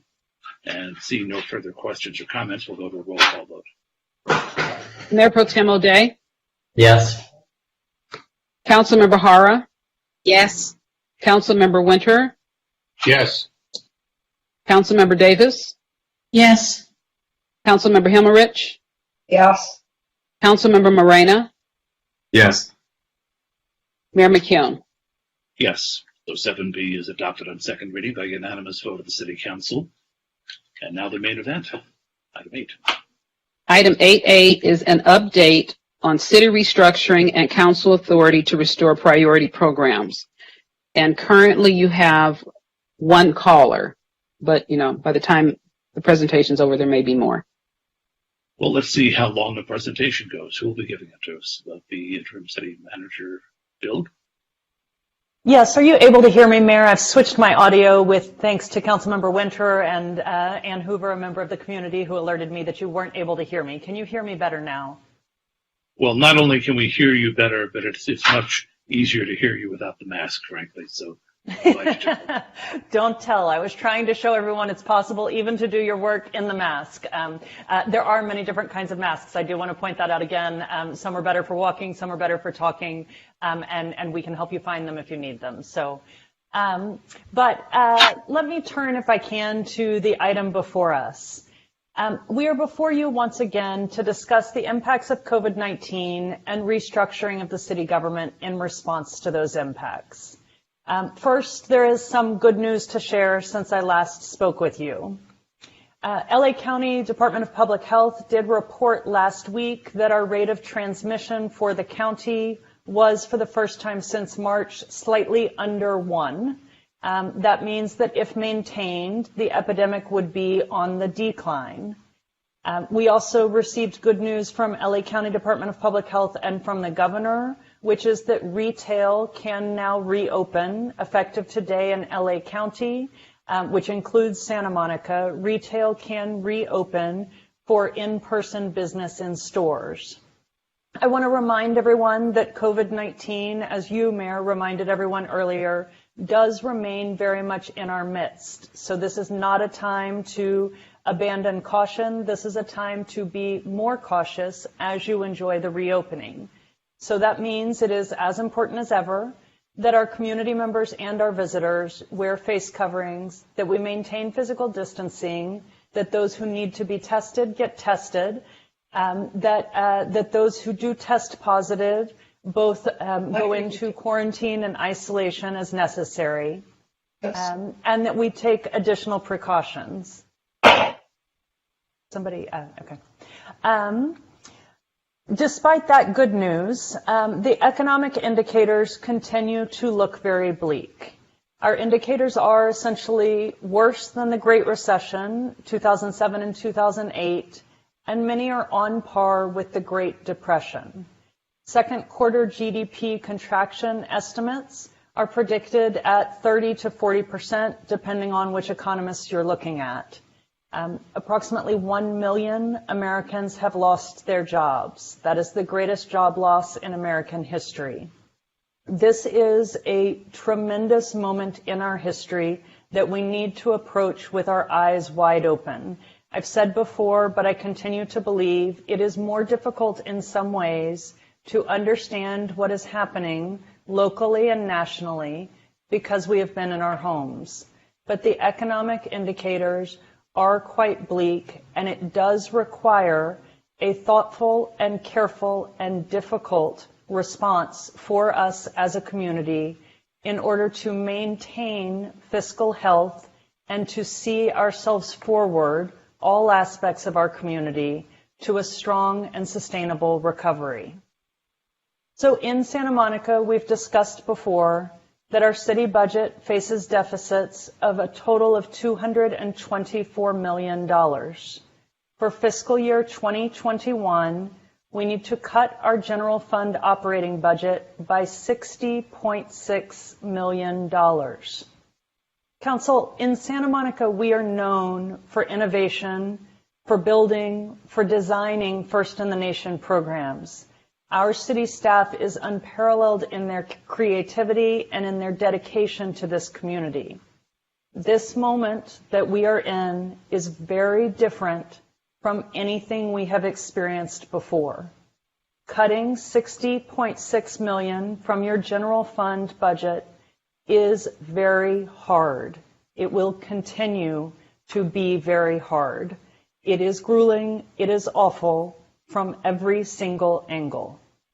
So where are we tonight in this process? To talk about that, I want to step back for just one moment to a personal moment that I had this weekend. I was working, responding to emails, seeing emails from the community, and seeing the emails that were coming in, particularly from members of the community who are concerned about after-school programs and our ability to operate those programs. And as I do in many moments, I paused and thought to myself, do we have to do this? Are we doing the right thing? How can we be in this position? And I want you and I want the community to know that we do ask ourselves that question frequently, constantly, to try to say, what are the other options? What are the alternatives? What other path forward do we have consistent with our responsibility to all of you as public servants, with our responsibility to our city team who work so hard for this community? What are the options that we have, and what is the best step that we can take? And those are difficult moments, and I take them quite seriously. Following that moment, I looked to an update from city staff that I get on a weekly basis. We have a senior staff member, DCA Deputy City Attorney Kirsten Galler, who attends a city leadership initiative, I think is what it's called. It's a consortium led by the Harvard Business School, the Harvard Kennedy School, and Bloomberg Philanthropies. And Mayor, I believe you also attend these convenings. And they bring together people from across the nation to talk about how cities should be responding to COVID-19. Speakers have included former President Barack Obama, former President George W. Bush, as well as former CDC Director Tom Friedan, and many others who contribute their thinking and share it with mayors and city leaders across the country. And every week I get this update with the slide decks and notes from this meeting in terms of things the city could be doing, how we could be thinking about things, ways we may want to pivot, and creative programs that other cities across the country are using to try to engage with their communities in response to COVID-19. And on this particular Saturday, the slide deck that I opened was one that was focused on cities' financial responses to COVID-19. And it presented 3 steps for the framework for response. The 3 steps were, first, respond or stop the bleeding. And those are their words, not mine, not particularly my language, but those were their words. Second, stabilize, lay the framework for stabilizing your local economy. And third, transform, or in the language I've been using, rebuild. And when I saw this framework, it occurred to me that this is exactly the path we are on. And every step of it we have been re-articulating, but may still not be clear to the community. So the first step, respond or stop the bleeding, is a step that your finance team and your chief financial officer led the city in March and April to review the city's finances and to comb through for one-time funds to try to stop the enormous impacts of COVID-19. I want to repeat the numbers there so that people understand the gravity of this. Your chief financial officer, working with the city departments, combing through contracts, capital improvement projects, and the city budget, identified $117 million in one-time funds to respond to the immediate impacts of COVID-19. So contracts were stopped, CIP projects were stopped, reserves were released, and our Economic Uncertainty Fund was accessed to fill the immediate gap with $117 million in one-time funds. That was step 1. Step 2 is where we are now. That's to stabilize, to lay the foundation, to find a way forward with a balanced budget, to lay the foundation for our city so that we know we can continue to provide the services that our residents rely on most. Our public safety functions, our clean and safe neighborhoods, our effective emergency response, and maintaining strong support for our public schools through YYGS funds, and ensuring that children have a safe place to go after school so their parents can return to work, and other foundational services that we provide that we need, our permitting processes and the steps that are essential to economic recovery to allow our businesses to rebuild. We are stabilizing and trying to present to you a budget that is $60.6 million less than the budget we would have liked to have presented to you in order to stabilize our government and provide a solid foundation for us all to move forward on together.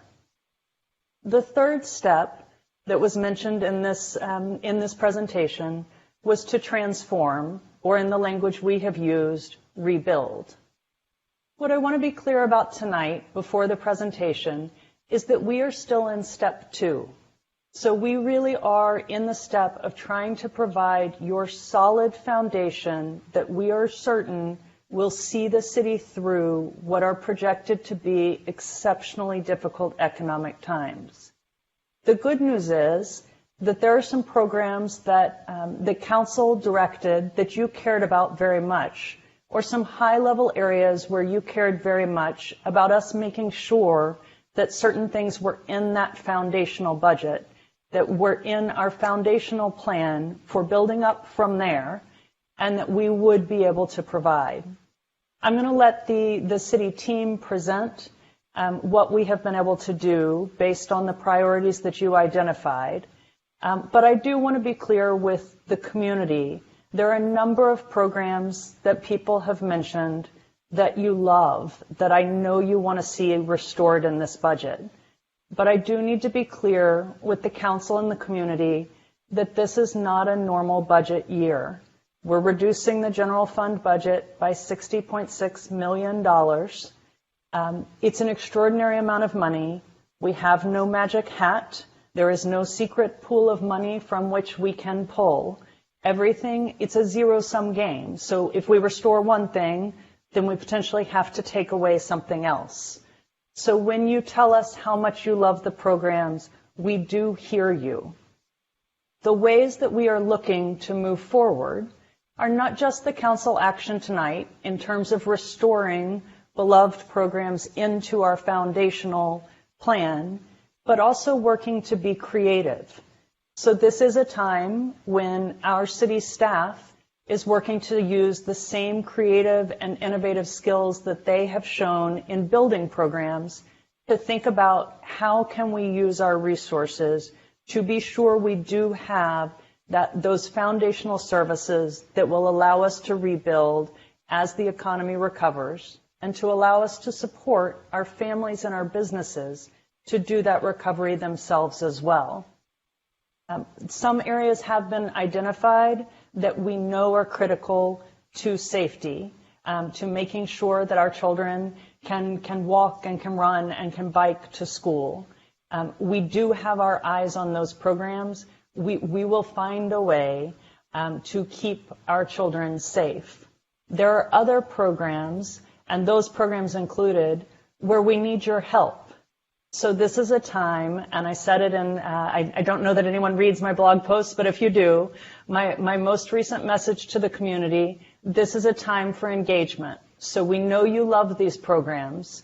If we are not able to provide these programs in our foundational budget, we need you to work together as a community with us, and we will be at the table. We will be there to see that process through. We need to work together to provide other ways to provide those services. We do believe those ways are out there. We do believe that those services can be available to the community, but the city budget cannot sustain everything that it previously could. And so this is a very difficult moment in our city's history that we are trying very hard together to navigate through to make sure we have the solid foundation that will allow us all to grow and build up our programs, our services, our families, and our businesses together. So I want to thank everyone who's attending the meeting tonight. And with that, I will turn it over to your exceptional city team who has been working very hard to provide services within the budget availability that we do have and to follow council direction in terms of some priority preservations. So if I can turn it over to our Chief Financial Officer. Thank you. Good evening, everyone. If you could switch to the next slide. Tonight, I will start off the PowerPoint presentation by just giving you a brief introduction on where we are today in our budget process and a little bit of an overview on what you'll be hearing several other members of staff discussing. So this has been a long and extraordinary budget process. A couple of weeks ago on May 5th, we came to you with our restructuring proposal. This was the plan, the restructuring plan that Interim City Manager Dilg talked about, where we have decrease the size of the general fund and the citywide budget. At that time, we had talked to you about the fact that we had set aside $2 million in unprogrammed general fund funds. And we had asked you to give us some direction, some priorities on how you would like those funds to be programmed. You gave us a set of priorities, and we are returning tonight with those priorities for restoration of programs, and we're asking you for direction on those restorations. So now we are on May 26th, and tonight we are asking for direction on the restorations. But I did want to note that earlier today, we did submit to council through an information item our proposed budget for fiscal year 2021. In a typical year, this would be an exception-based budget. It would have had minimal changes. We would have been coming tonight in a budget study session. to look at the proposed budget.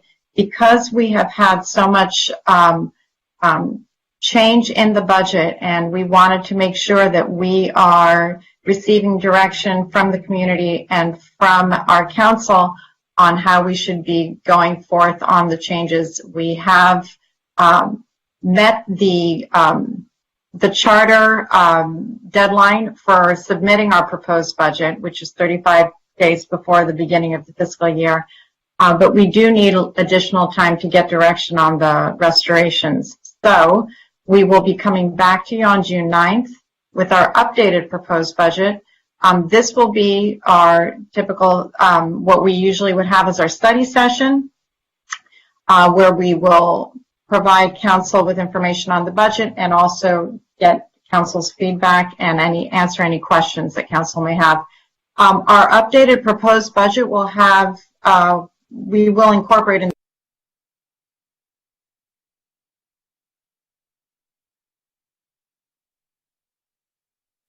that budget any restorations or direction that comes from council tonight.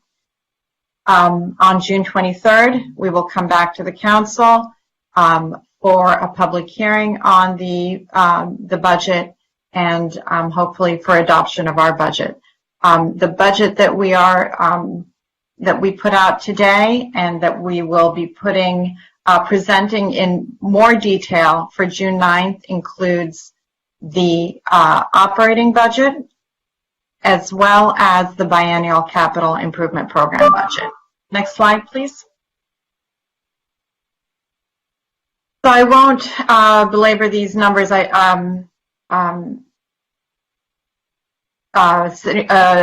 City Manager Dillig has already mentioned these numbers to you. Our proposed budget that went out today is based on the restructuring plan. It does not include the restorations that we're talking about today. It is still based on decreases in the general fund of $60.7 million, in other funds $25.5 million, and for a total of $86.2 million citywide over what would have been our fiscal year 2021 budget plan. 331 eliminated positions, and permanent positions, and 138 as-needed positions. We have just a note that we revised the as-needed position number. We reconciled our numbers, and that was we made a correction on that. Next slide, please. On May 5th, Council, you provided us with direction on priorities for the $2 million in unprogrammed funds, but these priorities were all the direction that we received was also for us to consider additional funding sources, for example, our Housing Trust Fund, to consider increasing our fees and our cost recovery where we can, and to come back with ideas and with ways to specific ways to restore programs in those areas. And the priorities that you gave us were making sure that there's food security among our most vulnerable population, keeping people in their homes, restoring youth programs, making sure that we have outdoor activities to encourage outdoor health, mobility, and sustainability. What we come back to you tonight with is $6.4 million in total restorations. $1.8 million of this is from the general fund. About $1.75 million is coming from that $2 million in unprogrammed general fund funds. We have a little bit more from past year funds in the general fund. We also have accessed $1.9 million in housing trust funds, $1.6 million in CDBG, that is Community Development Block Grant funds. Both are usual entitlement funds for fiscal year 2021, as well as an additional CARES Act related, coronavirus related CDBG amount that we have received. We also are tapping into our transportation demand management funds, our water fund, and our resource recovery and recycling fund for certain restorations, as well as $500,000 in cultural arts trust funds that Shannon talked to you about a little bit earlier, and you'll hear more about in this presentation. Next slide, please. So this slide just shows, the previous slide was talking about the sources. Here you can also see the uses of the funds and how they break out across these priority areas, as well as the different ways that we are resourcing the programs, whether it's full-time positions, as needed positions, and the amount. The total is that we are restoring in terms of, that we're proposing to restore in terms of full-time positions is 17.3 and 9.08 as needed positions. Again, the reason that they have decimal points after them is because they're especially based on hours. Next slide, and I believe that that is the end of my portion of the presentation. I will now ask Andy Agel to move on with the presentation. Good evening, Mayor and Council members. I'm Andy Agel, the Director of Housing and Economic Development, and I'm going to talk about two of your priorities which really relate to the basics, i.e. food and shelter. The first relates to food security, and what we're proposing is to restore the grants that go to Meals on Wheels West, as well as the West Side Food Bank, to make certain that they're able to provide the full array of services that they have in the past. And I think, as you all know, those food services are particularly important in this current environment. Next slide. On the front of helping people stay in their homes, we're proposing to re-engage one program as well as to initiate a new program, one relating to preserving our diversity and the other is a new rental assistance program, and I'll walk you through those. Next slide. So on the preserving our diversity front, we are proposing that we re-engage the program. When we realized how severe the city's finances were, we put a stop on enrolling new households. So we've currently got about 40 households enrolled.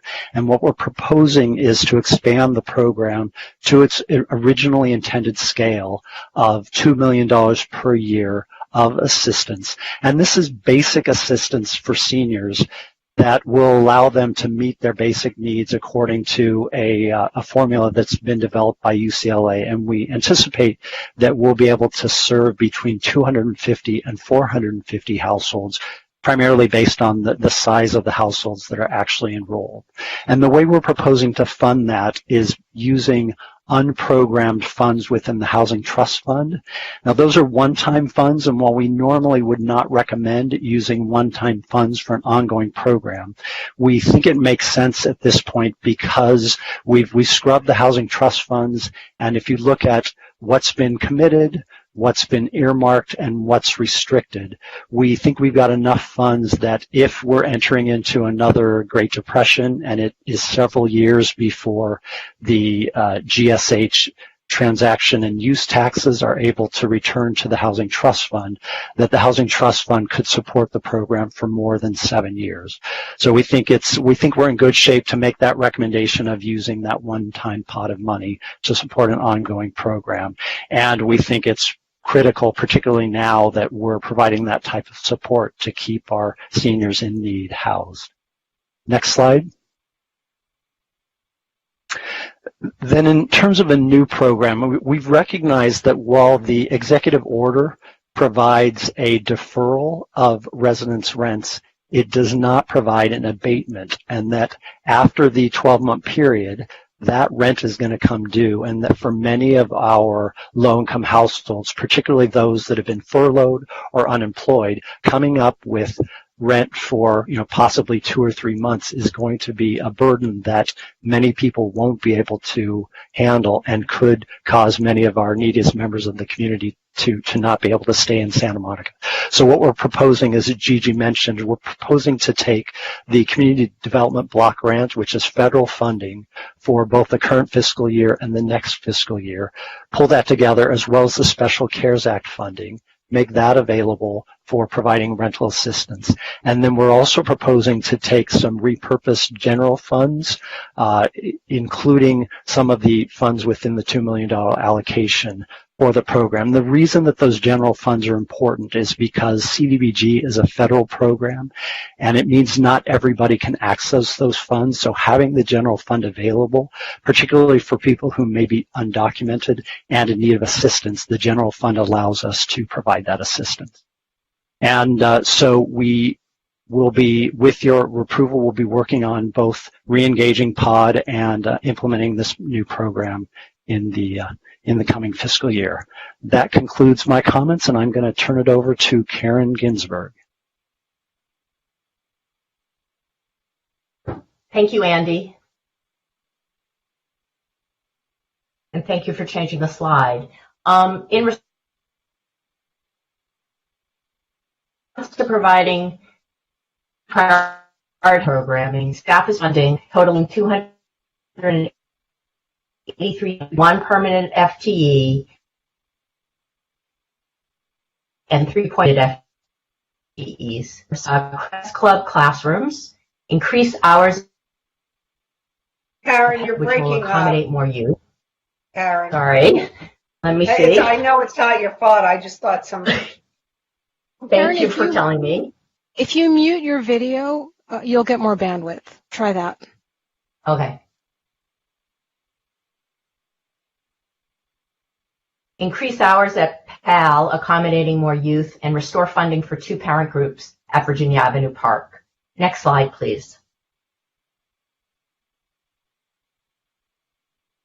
For many years, the city and the school district have worked together for children in grades TK from the end of the school day till 6 for middle school children.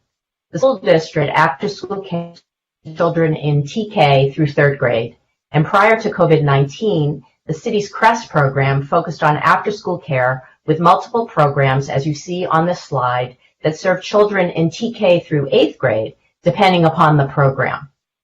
With COVID-19 and the need to restructure programming, the city's fiscal year 2021 after-school program proposal focuses on providing core after-school care for 4th and 5th graders through CREST Club, enrichment classes for youth in grade and school break camps and during school breaks. And the school district will continue to offer after-school care to children in TK through 3rd grade. The restoration proposal provides additional supervision of class of the need to have smaller classroom ratios, going from a 30-to-1 class size to a 20-to-1 class size. The playground access program will not be continued in FY 2021 in accordance with recommendations from staff is working closely with the school district to develop a new and a sustainable operating model that provides after-school sports activities at school sites as team sports are allowed pursuant to public health requirements. Identification of additional partnerships that would support after-school sports activities will be pursued and is really encouraged. Next slide, please. PAL has been a second home for youth ages 6 through 17. Its free after-school program serves 657 participants who receive homework assistance, fitness opportunities, leadership training, and enrichment classes. The proposed restoration of a full-time program supervisor and 0.75 as-needed hours will enable PAL to increase hours in the dance and art rooms as well as in the gymnasium, providing youth with more opportunities while they are at PAL. Next slide, please. Virginia Avenue Park supports parent engagement and leadership through 2 parent groups at the park, the Parent Connection Group and Familias Latinas Unidas. Restoration of funding for these parents groups will enable the groups with 67 participants to continue to inform programming and lead outreach efforts on issues of community concern, including but not limited to immigration issues and bridging the achievement gap for youth in the Pico neighborhood. Next slide, please. Restoration of programs and services that support outdoor health include thousands will benefit thousands of people with $705,000 from both the general fund and from the RRR fund. As noted on the slide, these programs include Playground Partnership, which is a collaboration with the school district that provides access to 6 elementary school playgrounds on weekends and school breaks for recreation.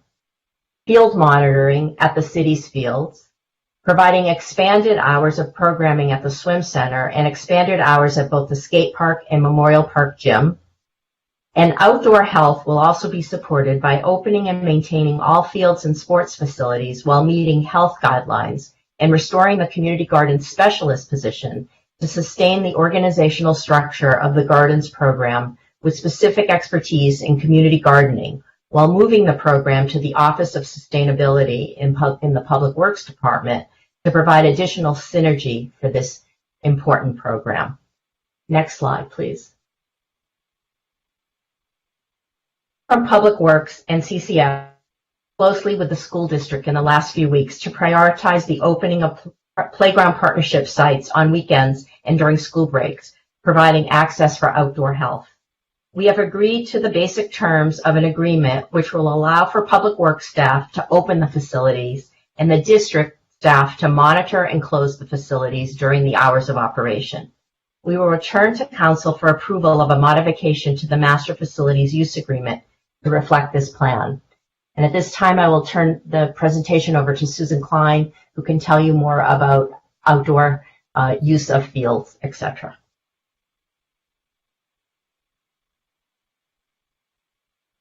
Public Works restorations, as Karen mentioned, will provide staffing resources to open the playground partnership locations. Additionally, we'll be able to reopen all of our recreational amenities and park spaces as the guidance allows. However, 2 facilities need repair before opening with funds TBDs. These are, as we've mentioned before, Airport Park, the turf field, and Marine Park basketball courts. The Public Landscape Division restorations cover the weekday operations to support the reopening of these facilities, and the RRR restorations will cover weekend operations. The great example of collaboration with our labor representatives that we've been able to achieve over the last couple of weeks, as this proposal started with an idea from Aaron Valenzuela in Beach Maintenance, who's an IBT steward. Next slide, please. This map, as you can see, conveys a lot of information. It identifies what activities are available where in our city, consistent with LA County stages of reopening. The locations that are identified in blue are a result of this restoration strategy. So we really are able to get to reopen a lot more facilities with this proposal, as indicated in whatever is written in blue. After Council's direction tonight, we will update this map accordingly and post it on the city's website. We'll push out the link and update it whenever new information is available. Next slide, please. And finally, restorations and sustainability focus on 4 areas. First, climate resilience. While we lost the amazing talents of Andrew Basmajian, who took VESIP after 29 total years serving the city of Santa Monica, we will continue to build on his foundational work by restoring a sustainability analyst, preserving expertise in programming to advance the climate action and adaptation plan with a strong emphasis on climate resiliency, equity, and economic recovery in order to protect human and environmental health. Second, sustainability leadership restores the Chief Sustainability Officer at a manager level position in recognition of the professional expertise, management authority, and responsibility required in the position, particularly as we look to position to this position, in particular, to lead across departments, the region, and agencies to spearhead the interdisciplinary work of sustainability. Third, economic recovery. Sustainable Works Business Program restores financial support for the business greening program. Involvement with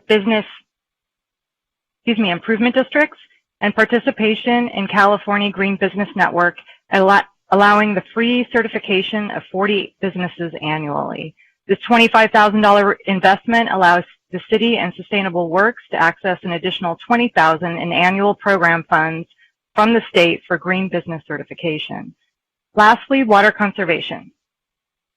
This restoration retains the critical expertise of a water conservation unit staff person in the water fund, allowing the city to focus more staff resources on the water neutrality program, which permanently reduces water demand in the city and generates significant revenues. Now I'll hand it over to Francie Steffen to cover mobility.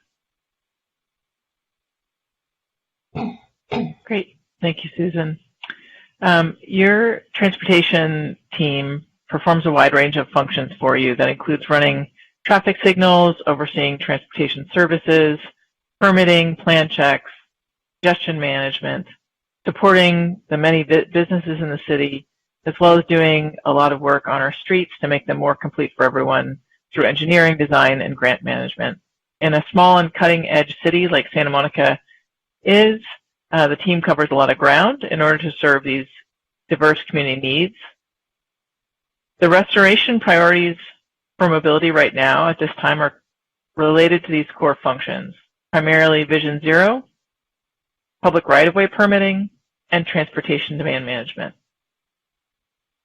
Vision Zero is primarily about safety in our city. Safety is a core function of what we do, and this restoration enables continued progress toward our community's commitment to reduce the number of people who are killed or severely injured on our streets each year.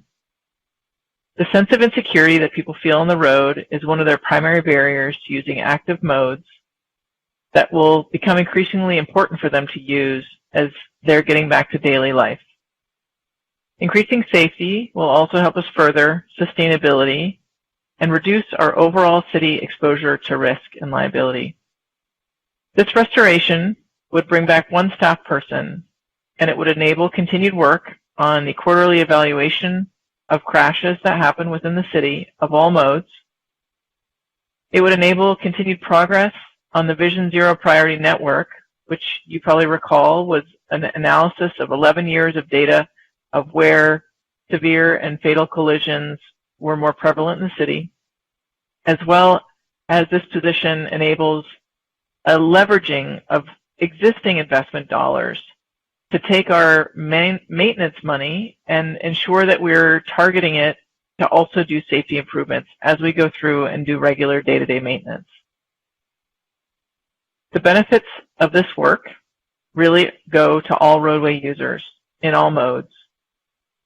They are, in many cases, enduring improvements that benefit people today, but also will benefit them in future years and generations. Next slide. The second restoration for mobility concerns the issuing of public right-of-way permits. The city has a core function in managing streets, sidewalks, and curbs, which we do through a combination of operations, engineering and design, and overall permitting. Each year, we receive thousands of annual requests for public right-of-way permits. These include temporary configurations for construction, temporary no parking so people can move in and out of their apartments, and road closures. The work facilitates the ongoing needs of residents and businesses throughout the community. This restoration would restore one position to respond to these customer needs and permit requests. The position will also help to reduce some of the delay that was identified in prior budget changes in responding to resident requests and inquiries for changes on their streets. Currently, the Mobility Division collects over $500,000 each year in permit fees and often exceeds revenue projections. This position will help to continue that work and continue that revenue stream. Next slide. And the third of the three categories is transportation demand management. Transportation demand management is a funky term that actually effectively just describes many different efforts that help us to change the mode, the time, or the need for vehicle travel, with the goal of overall reducing congestion in our city and increasing access to people's daily needs, whether they be local or further afield. Part of the role here is to increase the attractiveness of non-auto modes, but it's also to enable people to drive when they need to do so. Our city TDM program has, for many decades, assisted businesses with providing access solutions for their employees and their customers. It helps improve employee retention and provide access to their site. The program has become primarily cost recovery through the program fees that it does collect.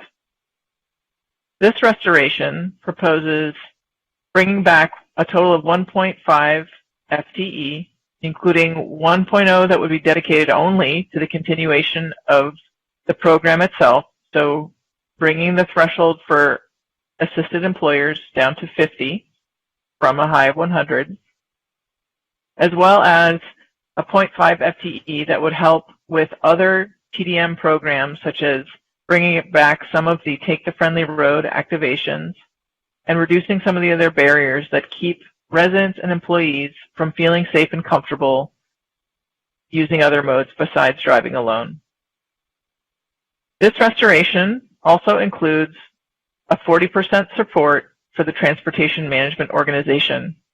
Again, a funky word, but if I can describe it, it is an organization that has become a trusted resource over the past few years for businesses to turn to when they need help with anything from on-site parking, bike parking, showers, incentive programs, transit passes, and the like. In fact, recently they have become a go-to resource in helping businesses adapt in our COVID-19 world to the increasing demands of teleworking and changes in site access.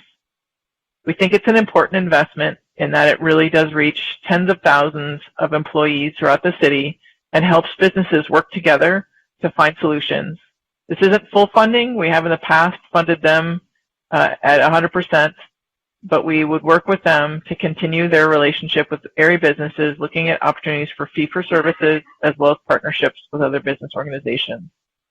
Thank you for considering these restorations. They would really help continue some of the core and essential functions that we do. I would like to pass it off next to the next speaker.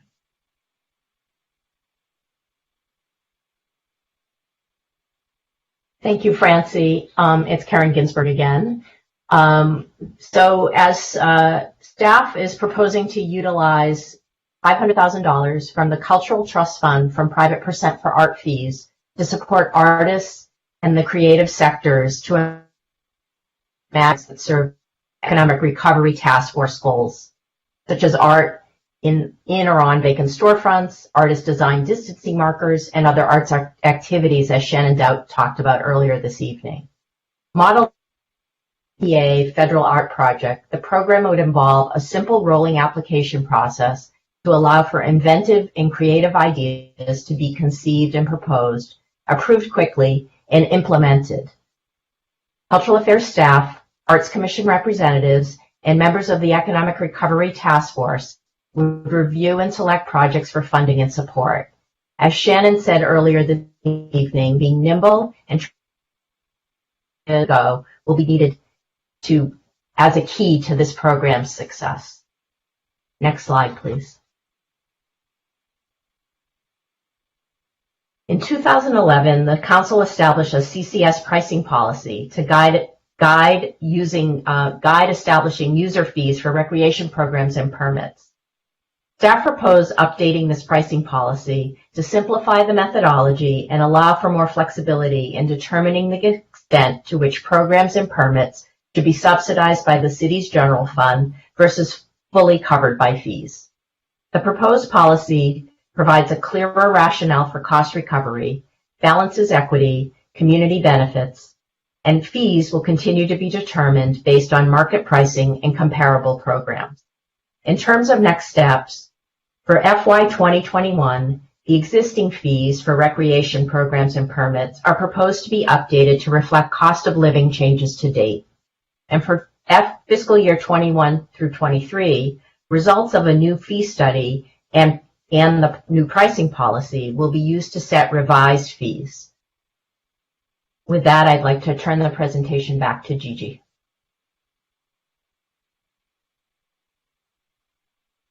And I will actually turn the presentation to Lane. Great, I can jump in here.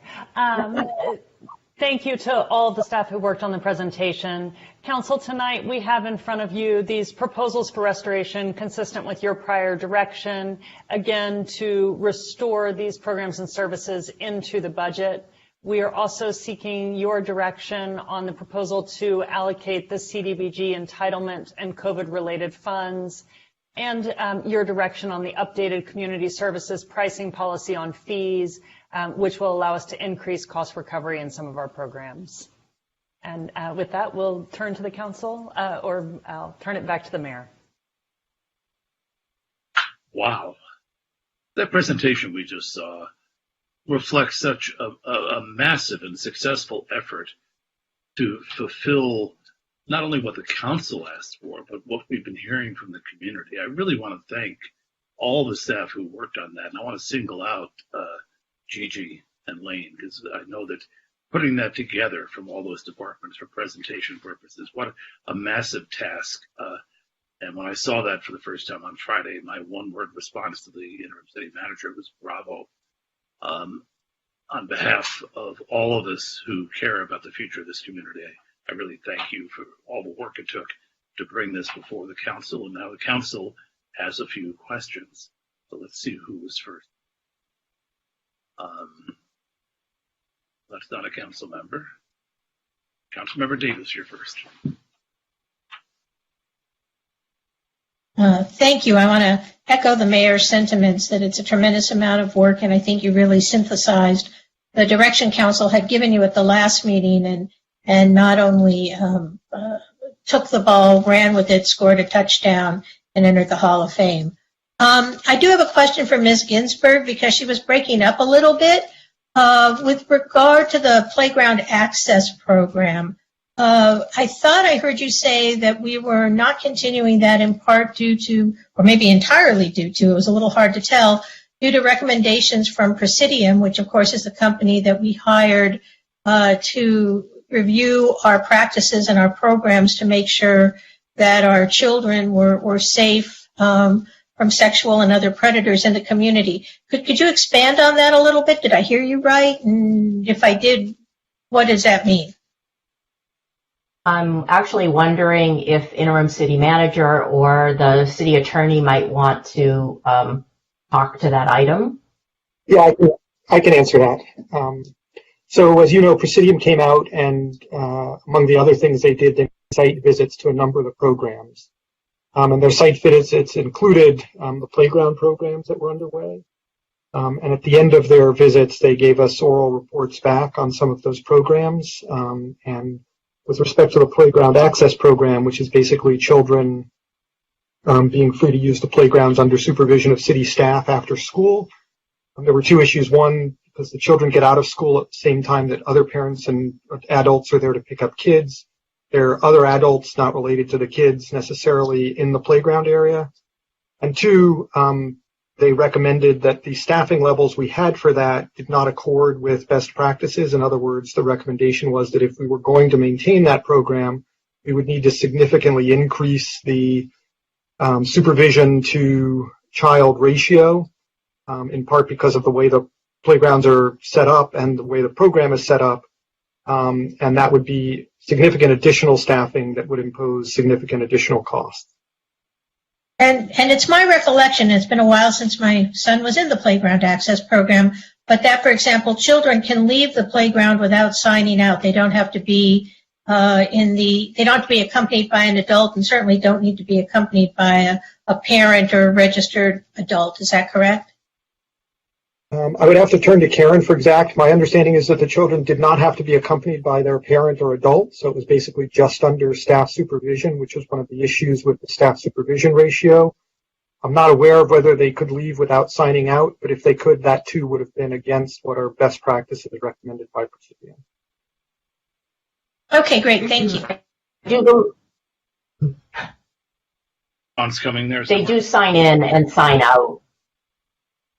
Oh, okay, great. Thank you. But do they have to have an adult with them for? I know, for example, in Crest, you pick up your child and there's a limited number of people who are able to sign out your child. You have to register those names in advance, and the adult has to be there. The kid can't just sign out and leave while the adult waits in the car. The parent or adult has to physically go into Crest and connect with the staff member before leaving with the child. But that's not true in playground access. Is that correct? I believe there are more, since our kids were in that program, there are more restrictive requirements that are an endeavor to get a parent sign out for playground access. Again, playground access doesn't run until 6 p.m. It ends at 5 p.m. for most kids. It's 30 minutes for the younger children and 2 hours for the older kids, and often used as a place where they then might go to another program, might leave that program and go to another. Thanks. Next question comes from Councilmember Himmelrich.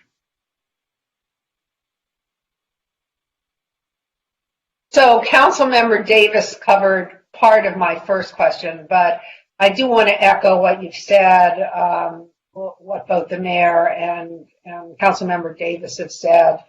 To me, the idea of keeping food on people's table and a roof over their heads is key, and I really appreciate your emphasis on that, and thank you so much. But back to the playground program. So the playground access program, where we let people, where the city gives people access and then the school district supervises and locks up, is that different than the playground access program? Councilmember, I can jump in.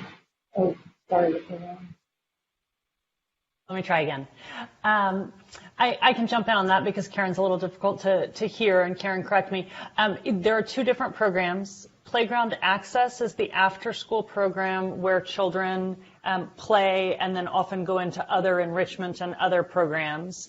And then the Playground Partnership Program is tied to our Master Use Facilities Agreement and is money that we provide to the school district in part to ensure that we have access to the school playgrounds and other things when school is not in session. And I want to apologize publicly. There was some confusion about those two program names. That was my fault. I think that the names should be the reverse, quite honestly. If I were designing them, I would reverse them. So I want to apologize for confusion created there. But the Playground Partnership is the one tied to the Master Use Facility Agreement. Thank you. And there are less risks in that because all we do is let people in. Is that right? That's right. That's outdoor access for families and children who want to play. Great. Thank you. And then my next question was about the POD program. So because I did note that there are limited term employees that are being used on the POD program. So my question is it correct that they're being used for onboarding only, but because that program has less maintenance requirements, there will be less, those employees are only needed to bring people on into the program. Is that right? That's exactly right. So the intention is that we enroll all of those households over the next year, and then going forward, it's just turnover, which we don't anticipate to be very high, and we anticipate that existing staff will be able to manage the turnover over time. And the 307, right, that very precise number on the people that we're anticipating will need rent abatement at the end. Is that is there some reason behind that, or could it be? So that number is an estimate based on the total budget. divided by the median rent in Santa Monica. So that's our best estimate on what the actual number of participants will be based on the funding available. Thank you. And with respect to that portion of the program, are we talking in any way about qualifying people for that program in a way that gets rid of at least some of the, I get it's a federal program, right? But are we talking about a way to do it that we can sort of streamline onboarding on that? So we're considering partnering with a nonprofit to actually take responsibility for the program, though we will look at ways to simplify it because it is a one-time assistance, and hopefully the barriers will be relatively low while still complying with federal regulations. Great, thank you. Okay, Councilmember Moreno, you're next. Thank you, Mr. Mayor. And I also echo the sentiments of my council members and yourself. You know, the vision here was so plainly laid out. I really appreciate it, and I look forward to your leadership here, Lane. You've done such an incredible job in such a short period of time, and really thanks to all the staff. I mean, this report really shows it. Just one overall comment, and it's more of a process question. But you know, my training, my background is in part finance, and in looking at this stuff, it's hard to fish through some of the numbers and words. Is it possible to have a P&L format or some type of profit and loss format, so that as we look at this stuff going forward, we can compare side by side numbers?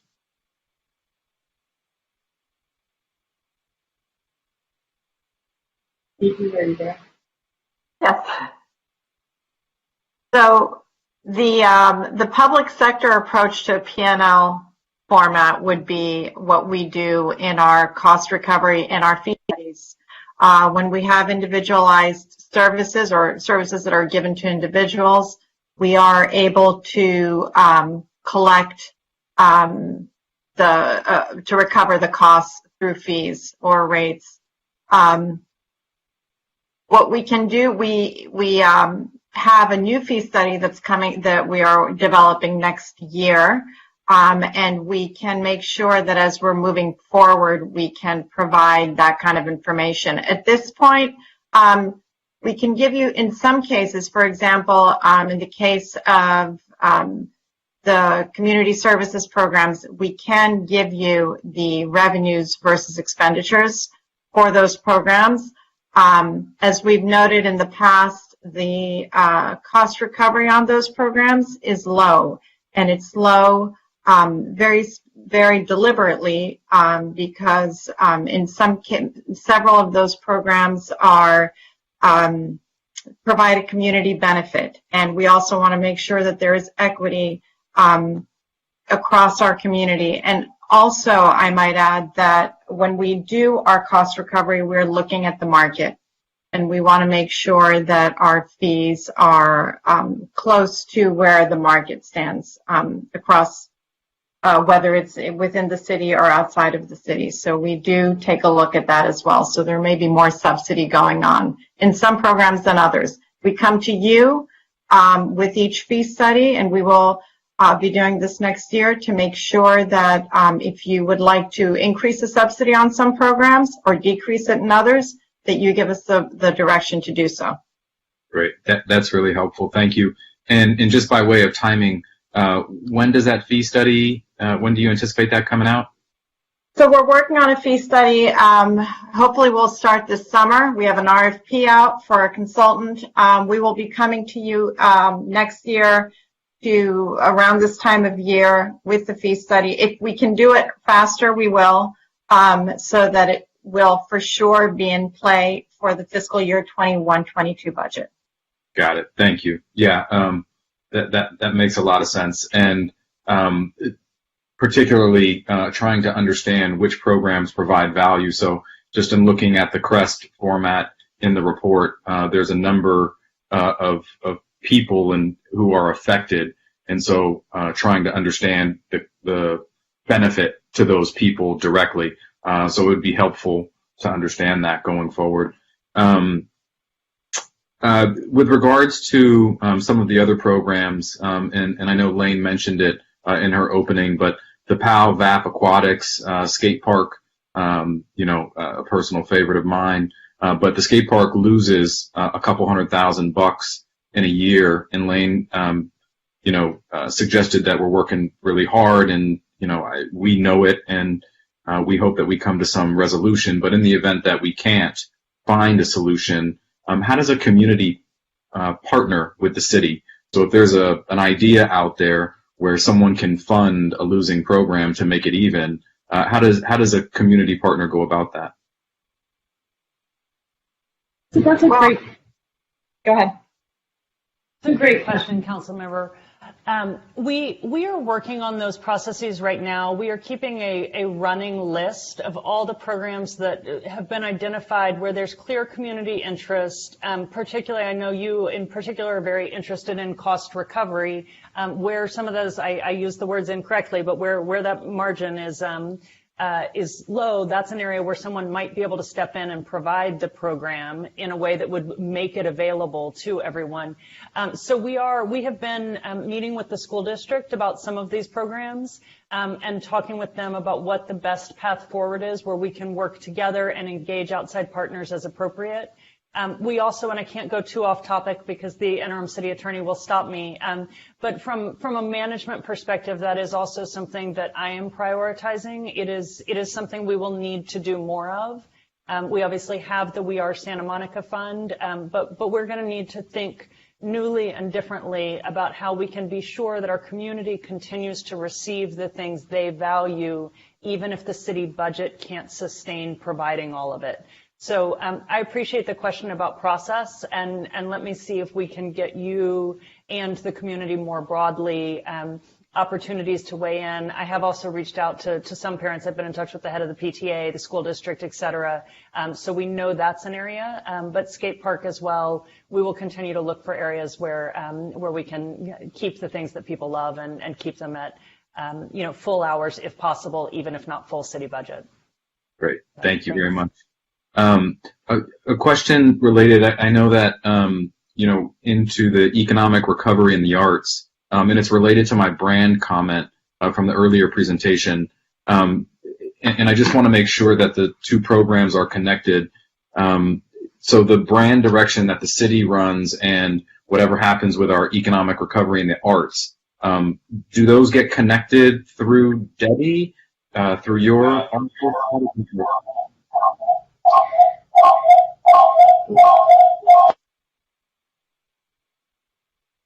That was cool. I think maybe I heard Debbie trying to weigh in.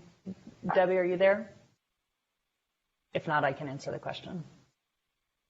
So yes, economic recovery, you heard tonight from Shannon, is playing a role with respect to arts. And Shannon, I do see that you're there if you want to jump in to answer the question.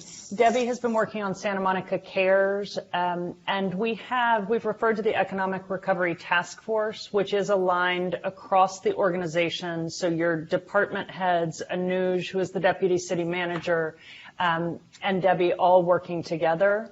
So those pieces are speaking daily, and we'll also. I'm trying to give you the specific answer that I'm looking for. We'll also be speaking as we work on public-private partnerships as well. Okay. And that's something actually Debbie and I met on just today in terms of what that process will look like and how these things will speak together. Great. Thank you. That's very clear. And then just a couple of technical questions, just because the dollar amounts were mentioned in the report.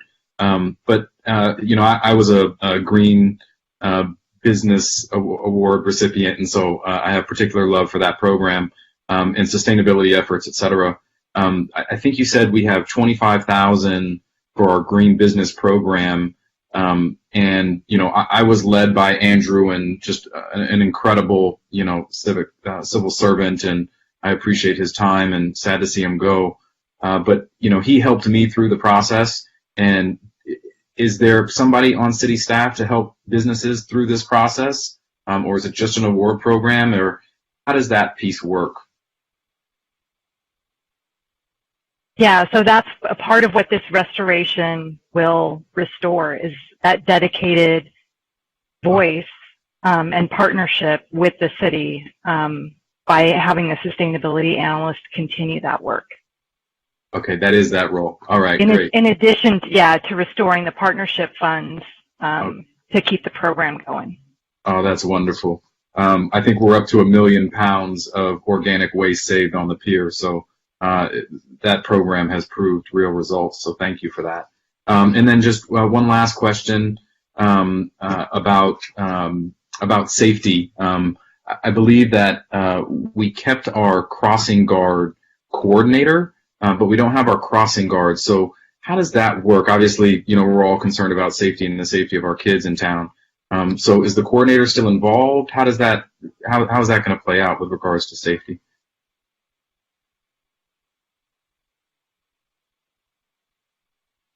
I'm unmuting the wrong microphone.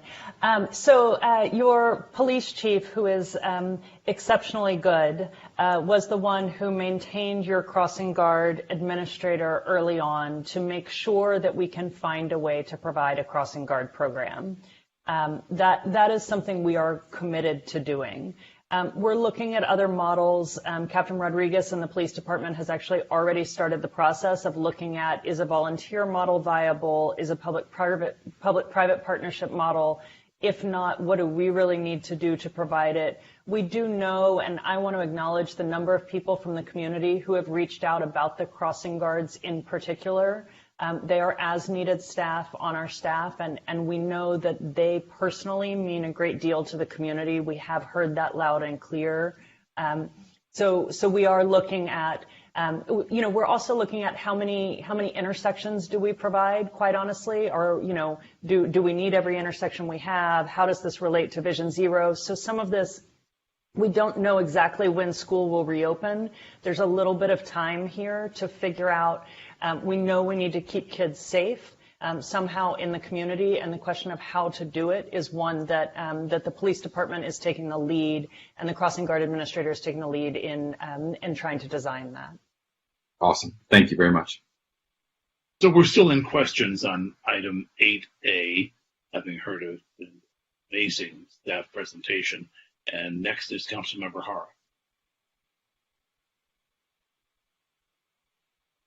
Thank you. I just have to say that along with all of the words already spoken to, to provide such support for our staff and this huge thank you, I am going to add not only my own feelings about it, but also that of a larger community, because they were expecting some bigger cuts, and for all of you to come back and provide some of these programs to be restored already, it's a huge message to them, and they were exceedingly thankful to all of you. So wanted to make sure that I brought that forward to you. I wanted to actually, I have several questions, but I wanted to ask about the food security. I wanted to find out whether or not this proposal includes the cost of continuing the emergency pantry over at Virginia Avenue Park. So if Andy could help me out with that.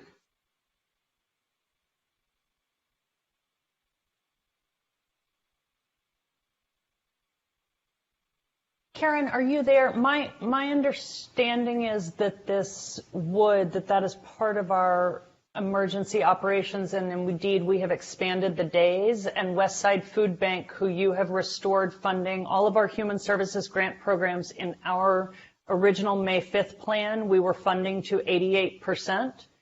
This restoration brings Westside Food Bank up to 100% of what we previously provided. And we have been working in partnership with them. So I will look and see if I can find, I don't know of an end date for that program. We did just expand it. We expect it to continue for the foreseeable future. We know that some restaurant distributors have helped us to provide produce to that program as well, which we're grateful for. I believe that's Fresh Point or Fresh Choice, but we appreciate, all of the partnerships there. So yes, that Westside Food Bank is the provider, and I'm not aware of any end date on that program. We know there is still need, and we just expanded it to meet that need. Thank you. Has there been any discussion with Cradle to Career among the three institutions, which would be City, SMC, and SMMUSD, about the multiple efforts that are going on around the food security? I'm trying to figure out whether or not we are catching everybody, and I know that everybody wants to do a lot with providing food, but are they talking amongst each other to make sure that we are trying to get as much people as we possibly can?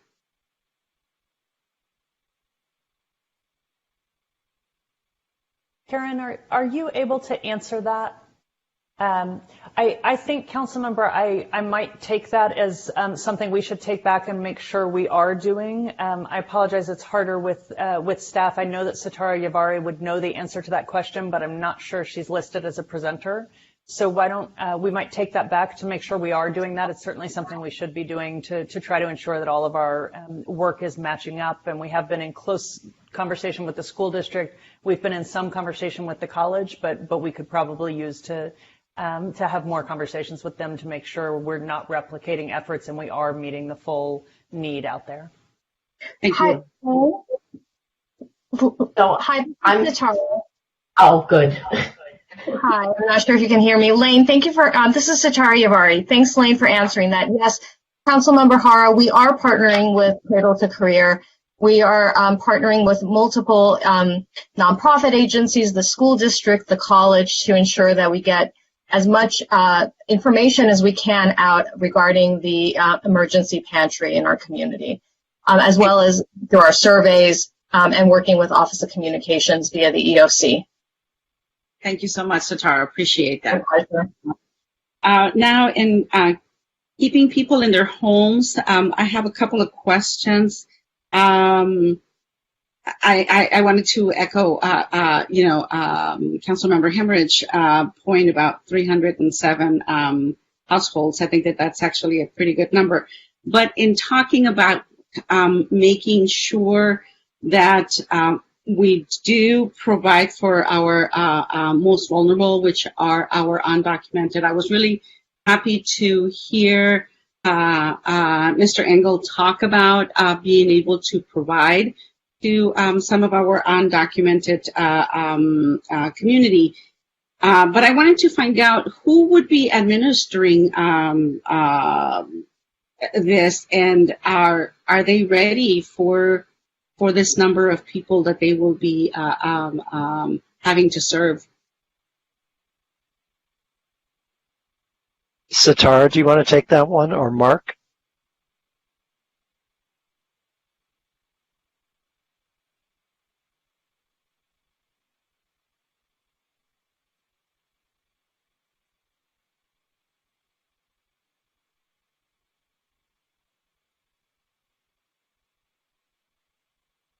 Guess we'll have to do a little bit more homework. Yeah, maybe nobody is. I'm trying to get Sitara to respond. It's Karen. Hi, can you? I'm sorry, Councilmember Hara, it's Sitara here. I was on mute. I apologize. And I did not hear the full question. If you don't mind repeating it, please.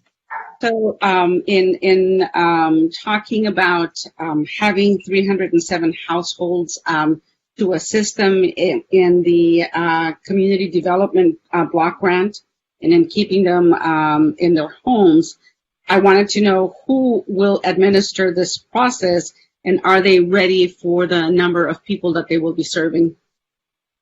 So I think that's an excellent question. In part, we have not fully developed the program, meaning we have not identified a nonprofit partner that we would work with in administering the program in the community. And in part, some of that responsibility by way of program design and assessment will fall on city staff to do. And I think what we have to do, in light of the fact that, as we're looking at our resources, not only in staffing, but our nonprofits, is to figure out how best to strike that balance to support the residents in the community. But it is really in the early stages. As we've mentioned in the staff report, really the intent is to bring this before council to see if we have your blessing to move forward, and we will then go back and start to design the program and identify our partner nonprofit in the community who will administer it. Okay, thank you so much, Tara. Appreciate that. My pleasure. I know that we also, under the same process, we spoke about LAFLA. And I know that LAFLA is great, but they do not or are unable to assist also our most vulnerable community, which is our, undocumented. And I was trying to think about, do we have another agency with whom we could partner that would be able to provide some of these services for them? Hi, Sitar again. Oh, I'm sorry, Lane. Please go ahead. No, go ahead. So in addition to our work with Legal Aid Foundation, we are in the very, very early stages of having reached out to our partners and colleagues at UCLA through the UCLA Law Clinic.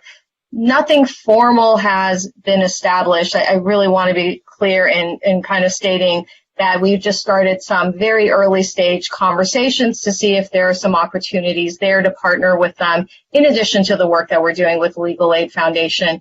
We know that it's not a one size fits all.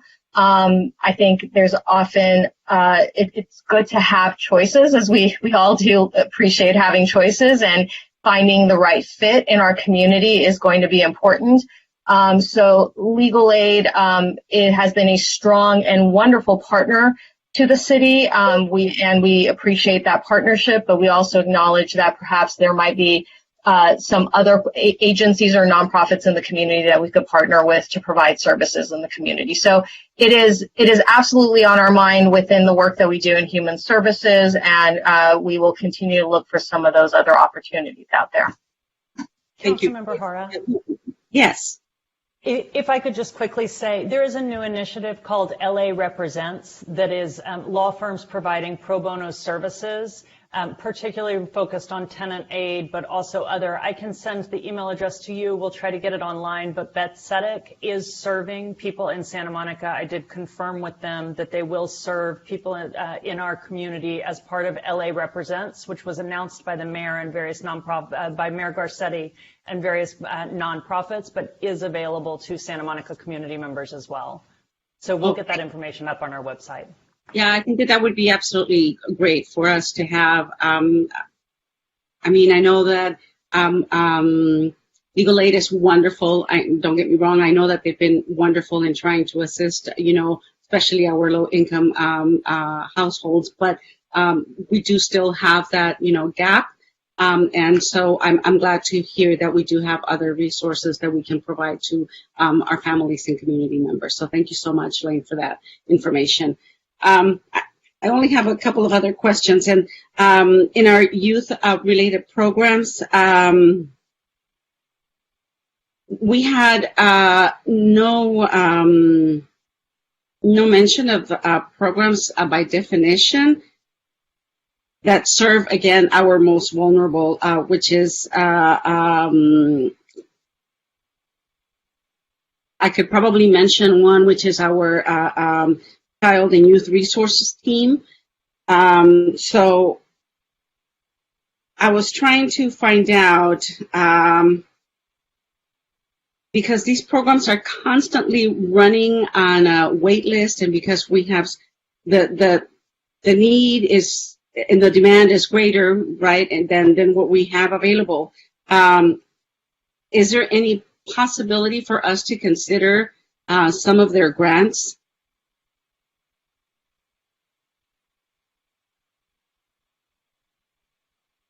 Am I making sense? So I think that you're looking at the grant programs that are being proposed for reduction of 12%, right, Exactly. across the board. Exactly. And is there an opportunity to restore any of that funding? I think one of the challenges with that is how do you pick, right? Because the need is great for all of these organizations, and we're still funding all of these organizations at 88%. So if you think about it in the other direction, they are still receiving 88% of the funding that we provide these organizations. Many of them get other funds from state, federal agencies, county agencies. While they may see cuts, and we can't guarantee, and there's thoughts about that. The other thing about mental health programs is that they do rely on DMH funding that relies on county general funds and state mental health funding. And, I think in this budget climate, we don't have all that much give to prioritize one, but perhaps the interim city manager might have something to add to that. Related to how other people could support those programs. Yes, I would add my PSA. I won't put my mask on for it, but I would add to everyone out there watching in the community, you can find it on page 10 of our May 5th staff report attachment that has the plan for the future cover on it. Those are the lists, and we'll get the link online as well. But our Human Services Grant Program provides funding to many local nonprofits. They do need funding. The city will continue to fund them at 88%, but we would love to see our community members step in and help them with that 12% that the city budget is no longer able to provide, to make sure that with new and increased needs, those nonprofits continue to support members of our community. And will you be able to also provide a link so in case there are some other organizations and or independent individuals that would like to assist with that, how they could go about funding them? Yes, we will find a way, and I would also point people to the We Are Santa Monica Fund, which is available online on our COVID-19 website. So we will continue to get that information out, and Debbie, maybe we can work together on a release coming up. So thank you, Councilmember. Thank you. So I have one more question, and this is about the fees policy. I was thinking about how many families currently pay the full price, and if we increase it, but they don't qualify for any financial assistance after the increase, how would we be able to assist them? I'm sorry, it's just kind of hard for me to figure out how that process would be for them if they don't qualify for assistance because they are over, they make more than what they can in order for them to qualify for assistance. But this will put them over the verge if we do increase the fees for them. I know, I'm sorry. I guess I'm just thinking too far ahead and trying to figure out prevention or intervention or prevention before intervention. So I think your question goes to the financial assistance program. Exactly. And that is a program that is administered internally by city staff. And we have guidelines for that program that are internal guidelines that aren't something that the council, they're administrative guidelines. So that's certainly something we could look at in concert with any fee increases to make sure, as Gigi mentioned, we look at the market, what comparable cities charge, how fees would be raised, and sort of what the benefit is of the fees, so that, and the programs, so that we subsidize those that have most community benefit and subsidize the ones that are more individual benefit based less. So typically youth programs, for example, they're subsidized at a higher rate than adult programs, for example, like adult sports. They usually pay close to the full cost recovery, if not full cost recovery. Youth programs are subsidized and senior programs are subsidized much more, taking into account the benefit that those programs offer. And so I do think we can look at our FA guidelines to try to address the concern that you're raising. Thank you. I would appreciate that information, Karen. Thank you so much. And I'm done. Well, the council's had an uncommon number of questions on this item tonight, and waiting extremely patiently with the last set of council questions has been Councilmember Winter. Yeah, I actually only have two questions, one of which Councilmember Moreno touched on earlier, which is the issue of the crossing guards. I just want to clarify, first of all, I should say I'm so happy with the staff report. It exceeded my expectations. It's a terrific job, so I have no questions or concerns about what's before us tonight. So I want to look forward. And looking forward, one of those things is the crossing guards matter. I know we have to recognize that the future is uncertain, that while the schools are scheduled to start classes again August 20th, we don't know whether there'll be operations as per normal. That seems pretty unlikely, whether the kids will be back in distance learning or there'll be some sort of hybrid program with staggered stops, which makes the crossing guard situation more problematic. But all that said, can we give the public who's asking these questions a lot some idea when we might address that challenge? Would it be in June? Would it be in July? Getting into August seems a little bit late. Do we have an idea when we might get our hands around how we can make sure our kids get to school safely?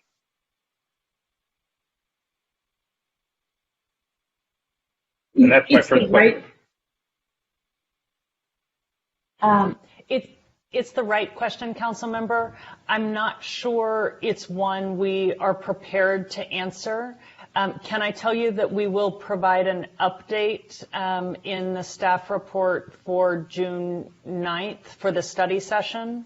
And Gigi and Chief Renaud does, text me or kick me under the table somehow if that doesn't work for you. But I think that may be our best option, would be to provide an update in the June 9th staff report about where we are on that question and how we are moving forward to ensure that by the time schools open, we have something in place there. But we will be moving forward and we will have something in place by the time the schools open, no matter how they open, correct?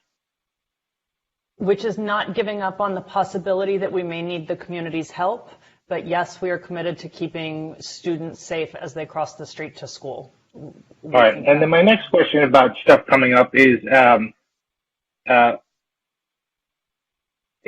commissions. It's twofold. If we must eliminate the ARB, when are we going to get back proposals for more cost-efficient design review? And when are we going to get back a proposal to reduce the overhead on the Landmarks Commission so it continue to do its important job? I want to make sure the built environment continues to be something that we're paying attention to.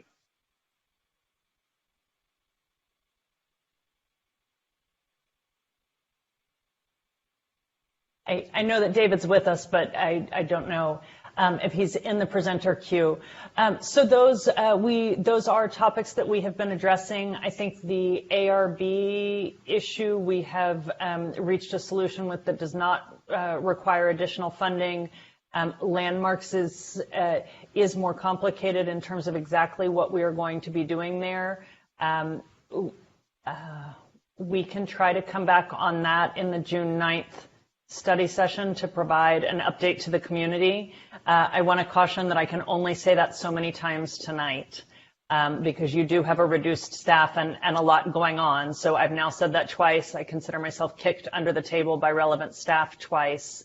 But we will try to provide some update in the budget study session. We do know that those are topics that are particularly on the community's mind, and we have been in conversation there. Yeah, I just think we need to acknowledge that we're not ignoring them, that we're working on them, and the solutions may be a little bit further down the road, but we're going to address them, correct? Yes, address them, recognizing that the scope of the entire organization will be reduced, which I will have to remind you of every council meeting. But yes, we will address them. We are committed. We understand that historic preservation is foundational to who we are. It's just a question we have to do it in a reduced staffing way. So yes, we will provide an update in the June 9th study session budget report. Well, if that's too much work, I won't hold you to it, but just wanted to make sure that it's on the staff's mind. All right, thank you very much. Well, thank you, Council. And of course, we're still at the front end, really, of item 8A. We still haven't held the public hearing. So let me turn to the city clerk. And how are we doing on the phone lines?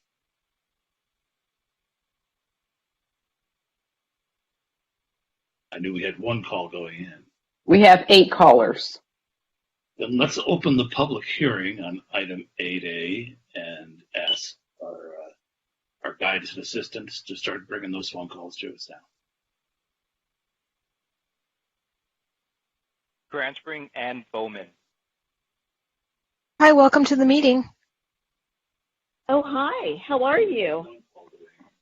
How are you? Well, Good, thank Ann. you. You have time. Go ahead.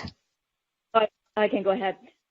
Good evening, everyone. My name is Ann Hoover, and I want to thank each of you, Lane and staff, for all you're doing to preserve youth programs and outdoor health programs. I do ask you tonight to ask staff also to preserve 3 extremely inexpensive but very essential programs: Playground Access, Crest Sports, and the Crossing Guard program.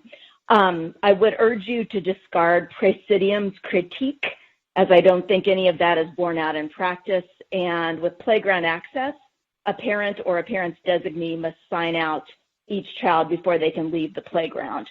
I know for a lot of you on the dais, your kids have gone to private school or are in private school.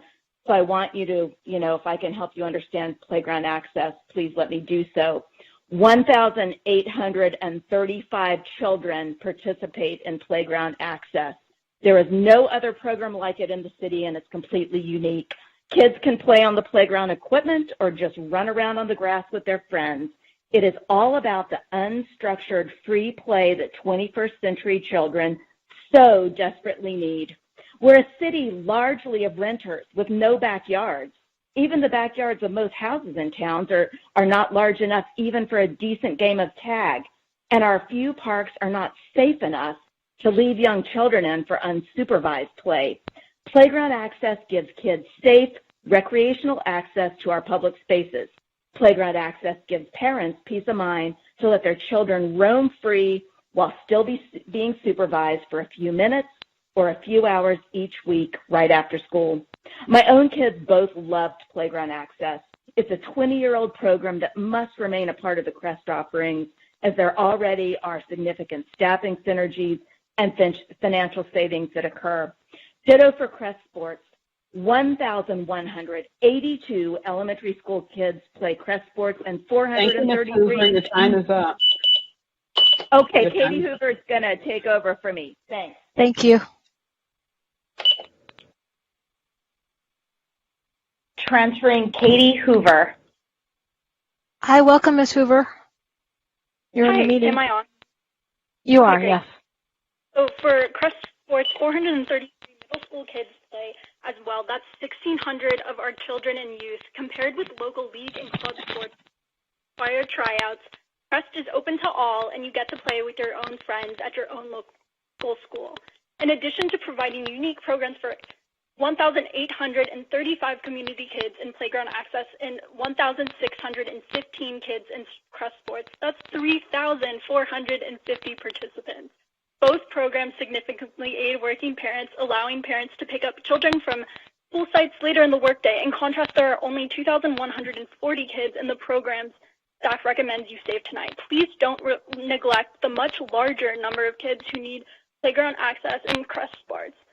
Lastly, please save the Crossing Guards program. The streets are the pure view of our city, not our schools, and our city's policies have crowded them with construction vehicles, buses, scooters, and bicycles, in addition to everyone speeding.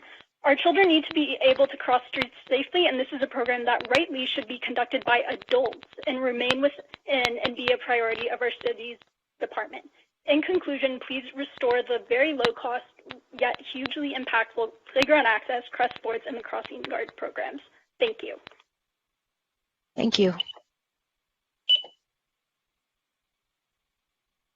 Transferring Karen Mielek. Hi, welcome to the meeting. Hi, this is Karen. Hello, you're in the meeting. Go ahead. Hi, my name is Karen Mielek. I'm a Santa Monica resident for 28 years.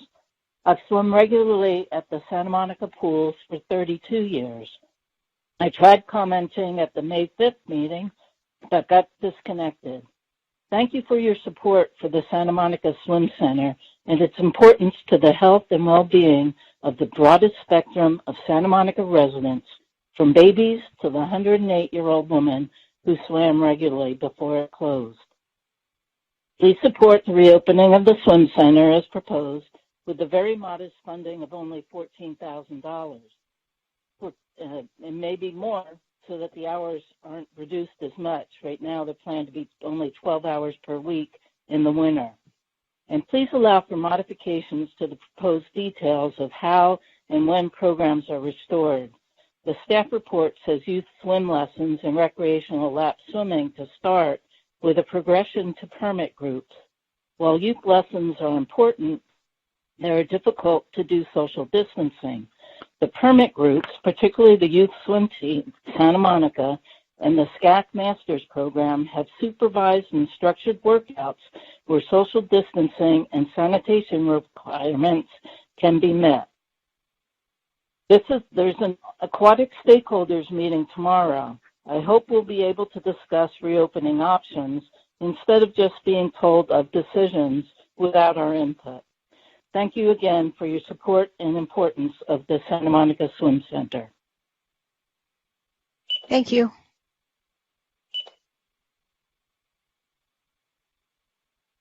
Transferring Lila Taslimi. Hi, welcome to the meeting. Yes? Yes, go ahead. Hi. Hello. Yes. Hi. My name is Leila Taslimi, and I'm calling regarding something that I think maybe has not really been spoken to much, and yet in the May 5th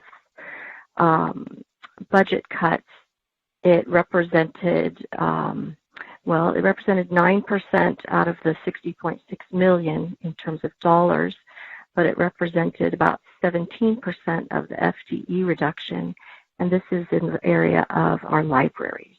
And the reason why I would like to speak to our libraries is because I'm concerned, as critical infrastructure that it is, that this may be an area where librarians could not be restored by, let's say, private partnerships with the city. And I really do see it as a city priority. And I just want to briefly give a little background that it's that literacy develops, and I'm a teacher, and I taught for many years at McKinley, and we would get on the #1 bus and monthly to the main library children's area. And it's really literacy from early on is actually relationship based, and it's wonderful to have plenteous books to choose from, but honestly, young children and even on into elementary age in a room full of books really would not be successful without children's librarians to guide them. So in the case of our PICO library, where we have a bilingual librarian for children, I see her role as critical, and I'm very saddened that it's been cut and not been restored in the current review tonight. So I'm here to just really advocate for our youth librarians, and particularly our bilingual children's librarian. Thank you. Thank you. Transferring Denise Barton. Hi, Ms. Barton. Welcome to the meeting. Good evening. Let me begin by stating that I support funding for the youth-related services. Although couldn't the CREST program services be expanded? And why are the parent groups receiving so much funding in comparison to the neighborhood groups? I also have to question your continued support of mobility programs during the COVID-19 emergency. You know the stock market opened today, with restrictions, of course, with one of the main restrictions being you cannot use public transportation, leaving one to wonder if that's how you choose to show how much you really care about the safety to the public. In addition, I have always had to wonder what numbers you are submitting for the Vision Zero program, because those numbers seem to be getting worse by the year. But now with all the businesses serving alcohol and alcohol service to go, I personally only see this number getting worse after the stay-at-home order. But for some reason, again, you miss that correlation. Although in affordable housing in Santa Monica, it seems to be close to impossible to get reasonable accommodation as a disabled person. And as I mentioned before with Lane Dilge in the interim city manager position, you seem to be hiring unqualified people for city positions. But tonight you'll authorize more unqualified people being hired, as was also mentioned earlier tonight in closed session. In ending, if you've noticed, many cities in California and other states which have allowed in-store shopping and dining are seeing signs of financial recovery. Thank you. Thank you. Transferring Macrina Garcia. Hi, welcome to the meeting. Hi. Hi, you're in the meeting. Go ahead. Good evening, Mayor and City Council members. My name is Macrina Garcia, and I'd like to ask you to please reconsider maintaining the Pickle Branch Library's bilingual program, as it educates and enriches our children, as well as to retain the people who work there, because they already know our community and our children. In particular, I would like to ask for librarian Vanessa Alvarado to continue giving the wonderful programs she provides to the children of our community and to the children of our schools. Her support is vital for the continued literacy development and love of books in bilingual children and in all children who have created a relationship with Vanessa. Thank you for reconsidering and keeping Vanessa at the Pickle Branch Library. Thank you.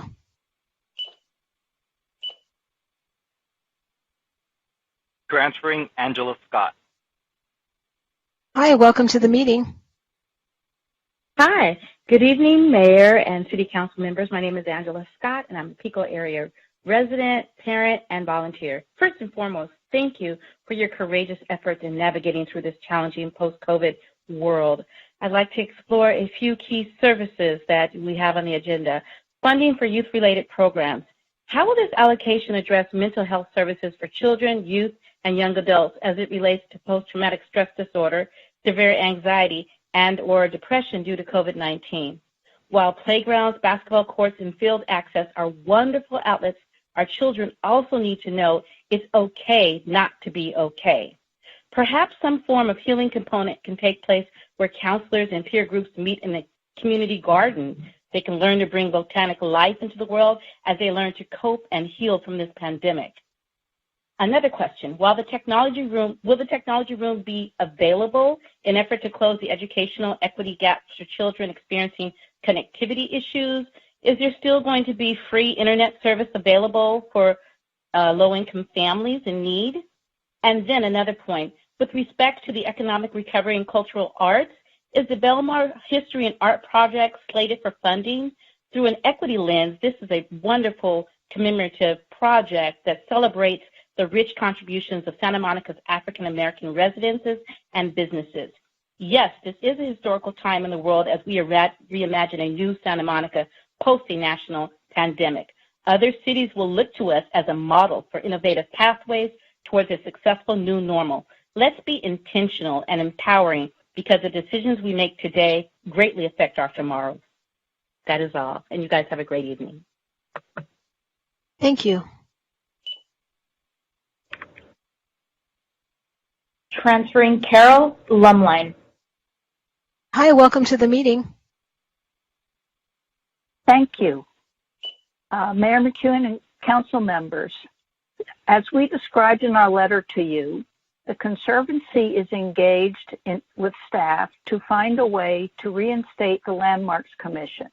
We are asking you tonight to support this effort with direction to planning supporting restructure of the Landmarks program so that the three critical functions of the Commission, designation, certificates of appropriateness, and demo review, are reinstated with reduced costs. Second, we ask your support for keeping preservation application fees separate from consultant fees so the rationale for cost recovery can reflect the new program structure as it is developed, and the fact that, as with the social service fee recommendations you're hearing tonight, many represent a community benefit as well as a benefit for property owners. Thank you. Thank you.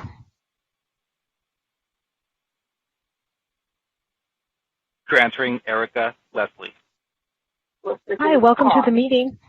Hello. How are you?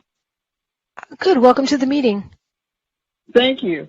My name is Erica Leslie, and I was calling on just in regards to our children, the youth of the community. I just wanted to let you guys be aware. I thank you, first of all, for restoring some of the services there for our children in the Pico neighborhood and other, neighboring 90405, 90406. I really appreciate that. However, I just want you to keep in mind one thing again, is equity.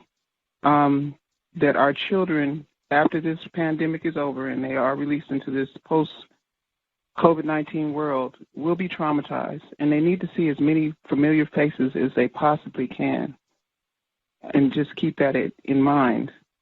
Also, that we also, as you look at everything through an equitable lens, that you make sure everyone is invited to the table so that all the voices can be heard, and that everyone feels empowered and their voices are all heard. Thank you. Thank you.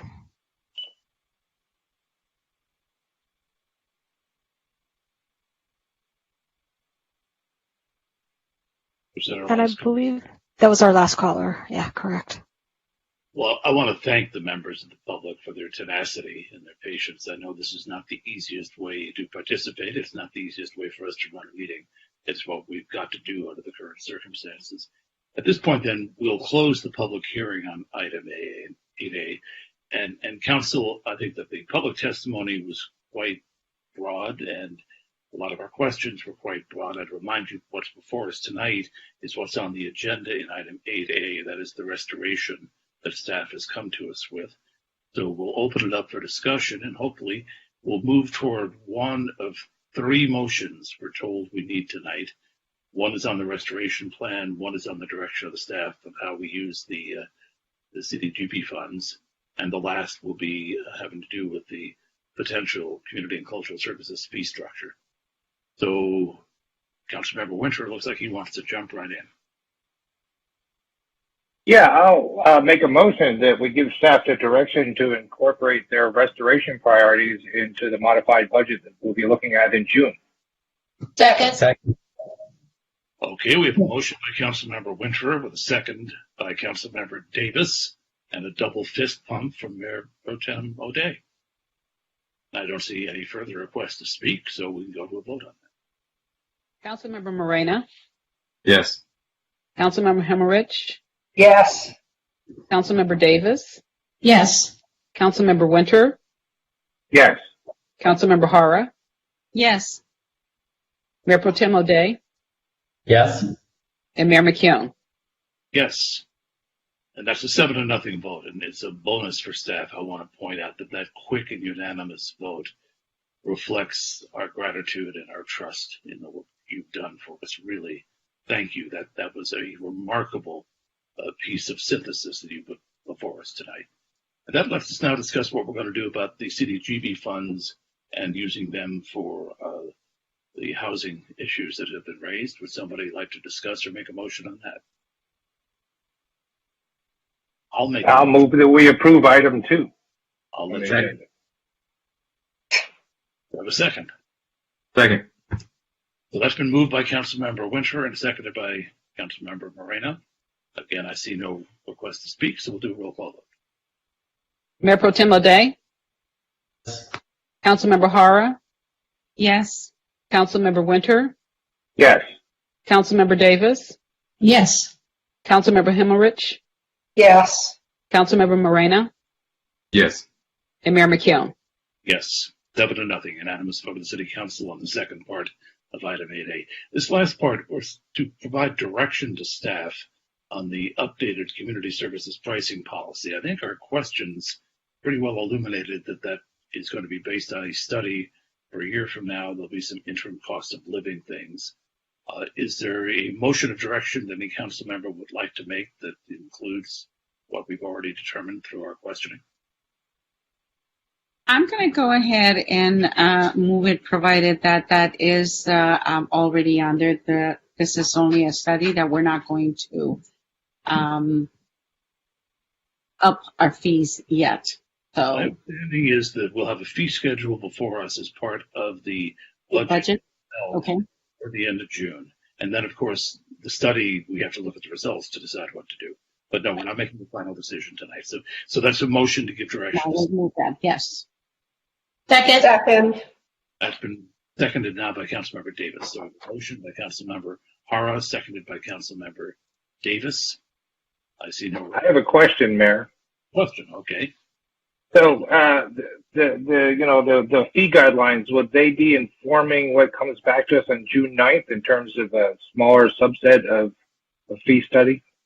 I believe what I heard staff say was that for the short term, this will just be a catch-up COLA adjustment, and that the study will happen with an eye toward the next year's budget. Can staff clarify or confirm that? That is correct. Thank you. Well, and can I confirm that at some point then you were going to ask for council input about guidance in terms of the study and what we were looking for. Is that correct?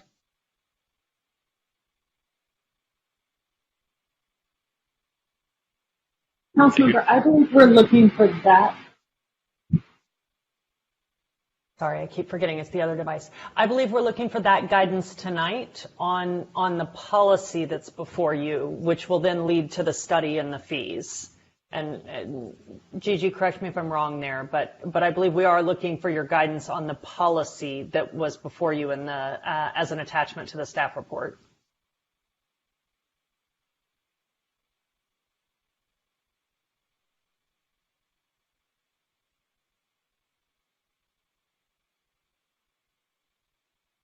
Can I talk?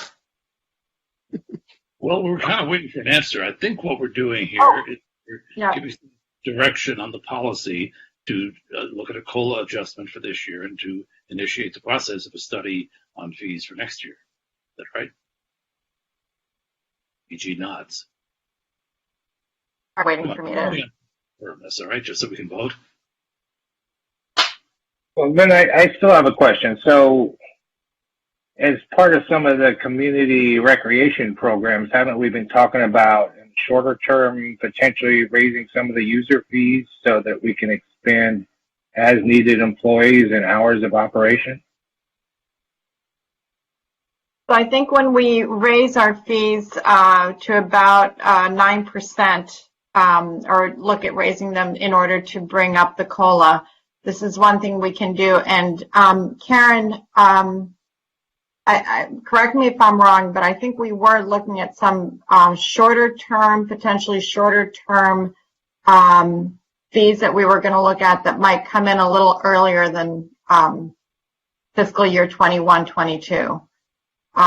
Fees that we haven't used. Yeah, that's correct. There are a handful of new fees that we would like to establish. For example, a staffing fee for field that would help support the field monitors. That's one example. We don't have that fee currently, and so when we come back in June, there will be a handful of new fees as well. Councilmember Himmelrich has a question.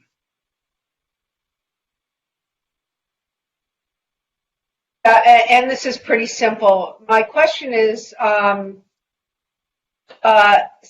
typically we base our fees on cost recovery. but I wonder if how hard we're going to be looking at fees in other facilities. So let's say tennis courts or whatever.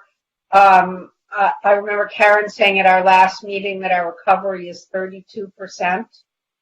And I'm guessing that compared to the market, it's probably even lower. I wonder if we're looking at market. So yes, we do look at market and comparable city, what other comparable city charge for comparable programs to establish fees that both meet our pricing policy and make sense for the market. And private vendors, do we look at private vendors too? We have, in certain instances, looked at private vendors or other types of like nonprofits that provide the service. For example, the Y or Boys and Girls Club or other groups. I think I'm emphasizing the idea of private companies because the other groups are subsidized by other donations. And I think if we want to get away from the idea of being subsidized by taxpayer donations other than people waivers, we ought to be looking at all of the actual costs in the, in our area. But I wonder, because I know we've been told frequently that all we can get is recovery. Does that make sense? This is George. Yes, that makes sense, and those are things that we'll be looking at in terms of setting the costs and the fees. Thank you. That was my only question. Thank you. You can collect up to full cost recovery. We're not a profit-making business. What we've done typically is we assess what the full cost recovery would be, and then we've subsidized it to make it more affordable. The question is going to be whether we can still subsidize it to the same extent we have been. But we can't go above full cost, as George just told you. We have one more question from Councilmember Davis. Yeah, so I guess if we're giving direction tonight in connection with this, correct me if I'm wrong, but because this addresses, I think, an issue Councilmember Hara raised. It's not like we have a tipping point where you make up to a certain level and you can get subsidized and you go $1 over that level and there's no subsidy. It's my understanding we've had sort of a sliding scale so that if we were in fact to increase fees, that sliding scale might be able to accommodate that. So people who might not be able to pay the full fare could still qualify for some degree of subsidy. Is that correct? Yes, that's correct. So, I mean, I would certainly want, as we do the fee study, to keep that in mind, that if we're going to raise the fees, we need to think about how the sliding scale works to address Councilmember Hara's concern that we don't inadvertently catch some people in the, the donut hole or the dead zone or whatever you want to catch it, where they make too much money to get subsidies, but not enough to accommodate the fee increase. So we just need to look at that sliding scale as part of the fee. Yes. Okay, great. Davis, appreciate that. With all the folks we have, no, that was Councilmember Davis. Okay. With all that information that came out of that flurry of questions, do the maker and seconder of the motion still wish to proceed with the motion? I see I'm still good with it. You were the maker of the motion? Yes. And I was the seconder. Okay, so we have a motion by Hara, seconded by Davis, still on the floor and now ready for a vote. Councilmember Moreno? Yes. Councilmember Himmelrich? Yes. Councilmember Davis? Yes. Councilmember Winter? Yes. Councilmember Hara? Yes. Mayor Pro Tem O'Day? Yes. And Mayor McKeown?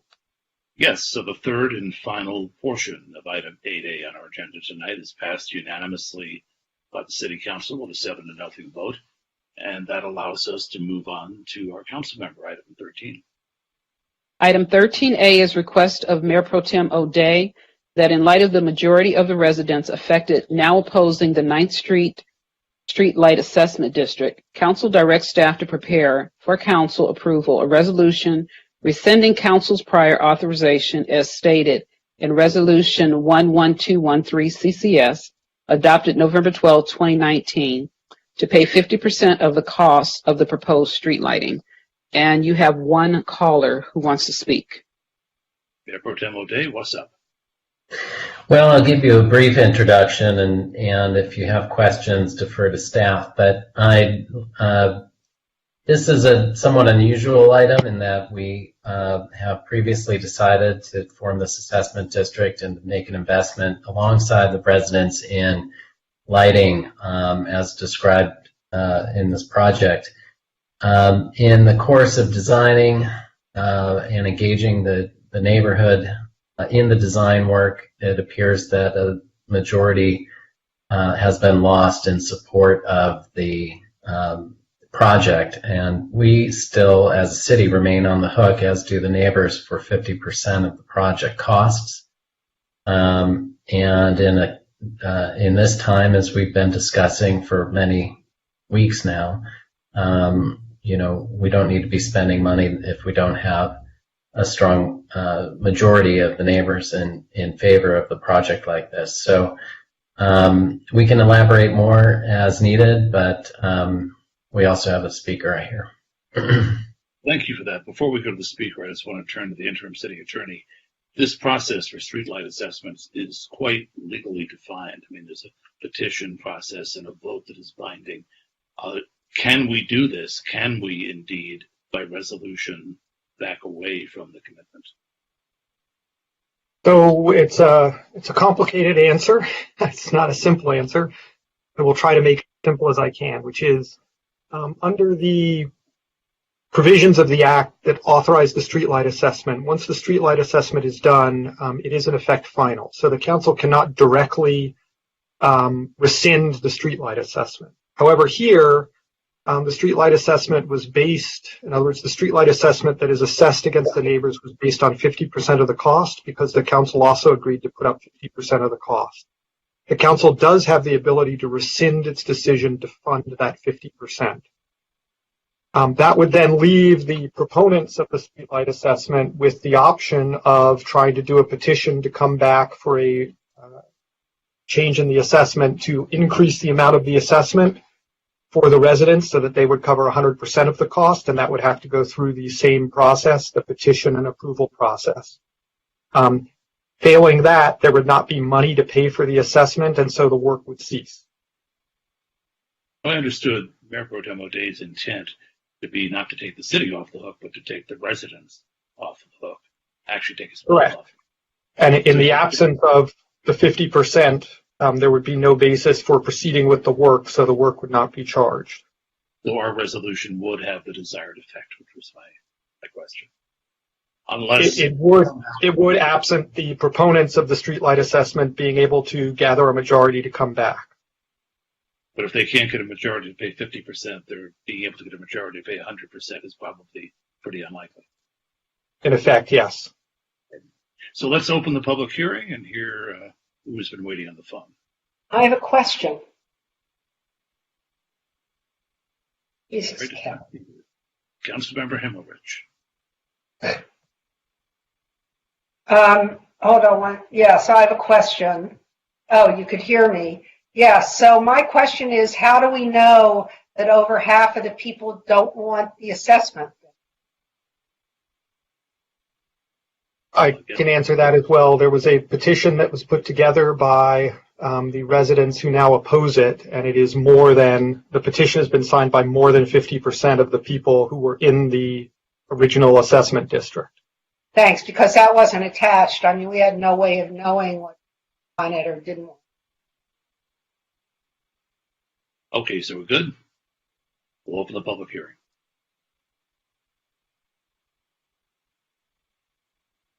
Transferring Bob Adams. Hi, Mr. Adams. Welcome to the meeting. Hi. Okay, I'm ready? You're ready. Go ahead. Okay, hi. My name is Bob Adams. I'm the union business representative with AFSCME, District Council 36. AFSCME represents over 1.5 million employees around the United States, mainly in the public sector. I have been assigned to represent the management team, MTA. As you may know, MTA has affiliated with AFSCME and will be known in the future as AFSCME Local 4819. The main reason for my call is to introduce myself. I wish I could have introduced myself in person. I'm sorry to interrupt In you. the past, It doesn't sound, yes. hold on a moment. It doesn't sound like you're addressing the item that is before the council. Was it your intent to speak public comment on item 14, perhaps? Yes, there was a public. It was the public input, right, at the end. Okay, that's not where we are right now. So somehow your call was misidentified. Do we have somebody who is waiting to speak on item 13A? We'll go back to when we get to item 14. Would you like me to go back and call in? Well, if there's nobody else waiting on this item, if you'll just stay there, we'll finish this item and let you speak on item 14. But we're talking right now about assessment. Is there any other caller, can staff tell me? No, there isn't. Okay. So we'll close the public hearing. We'll hold Mr. Adams for the 14 item, and the matter is before the council.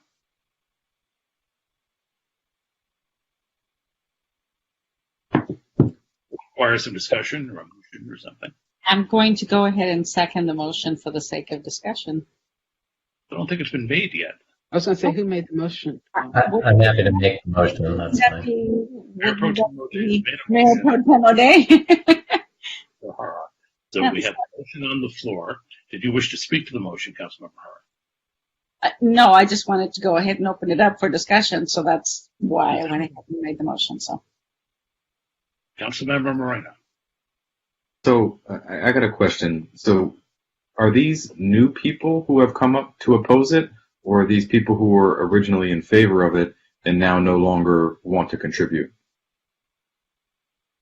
My understanding is that it's that some of the members have changed their minds.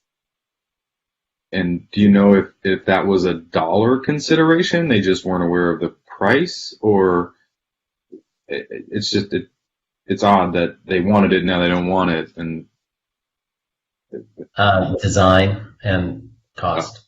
Okay, got it. That makes sense. All right. Any other questions? I now have a question.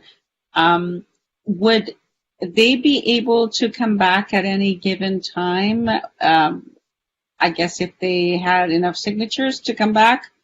I guess that's a question for George. So, sorry. So the answer to that is yes. In other words, if council ultimately votes to withdraw the funding, if the people who favor the streetlight assessment district could come up with enough votes, they could bring another petition back to redo the assessment at the new value, which would be the full cost. But they would have to gather that appropriate number of votes, and if they did, then they could come back. Okay. All right. Thank you. Pretty good. I don't see any further questions. We have a motion, so let's go to a vote. Mayor Pro Tem O'Day? Yes. Councilmember Hara? Yes. Councilmember Winter? Yes. Councilmember Davis? Yes. Councilmember Himmelrich? Yes. Councilmember Morena? Yes. And Mayor McKeown? Yes. So the motion on item 13A passes unanimously with a 7-0 council vote. We usually say, let there be light. In this case, we've said, let there be dark, because that's what the folks on the street want. We'll move on now. We know we have at least one person waiting to make public comment.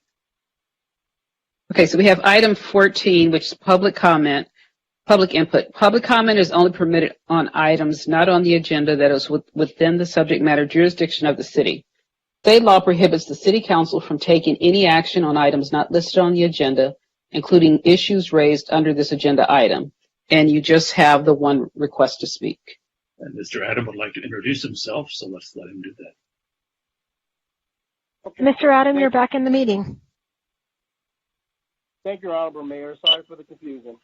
My name is Bob Adams, and again, I'm the business representative for AFSCME District Council 36, and I'm representing the management team, MTA. As many of you may know, that MTA has affiliated with AFSCME, and in the future, they'll be known as Local 4819.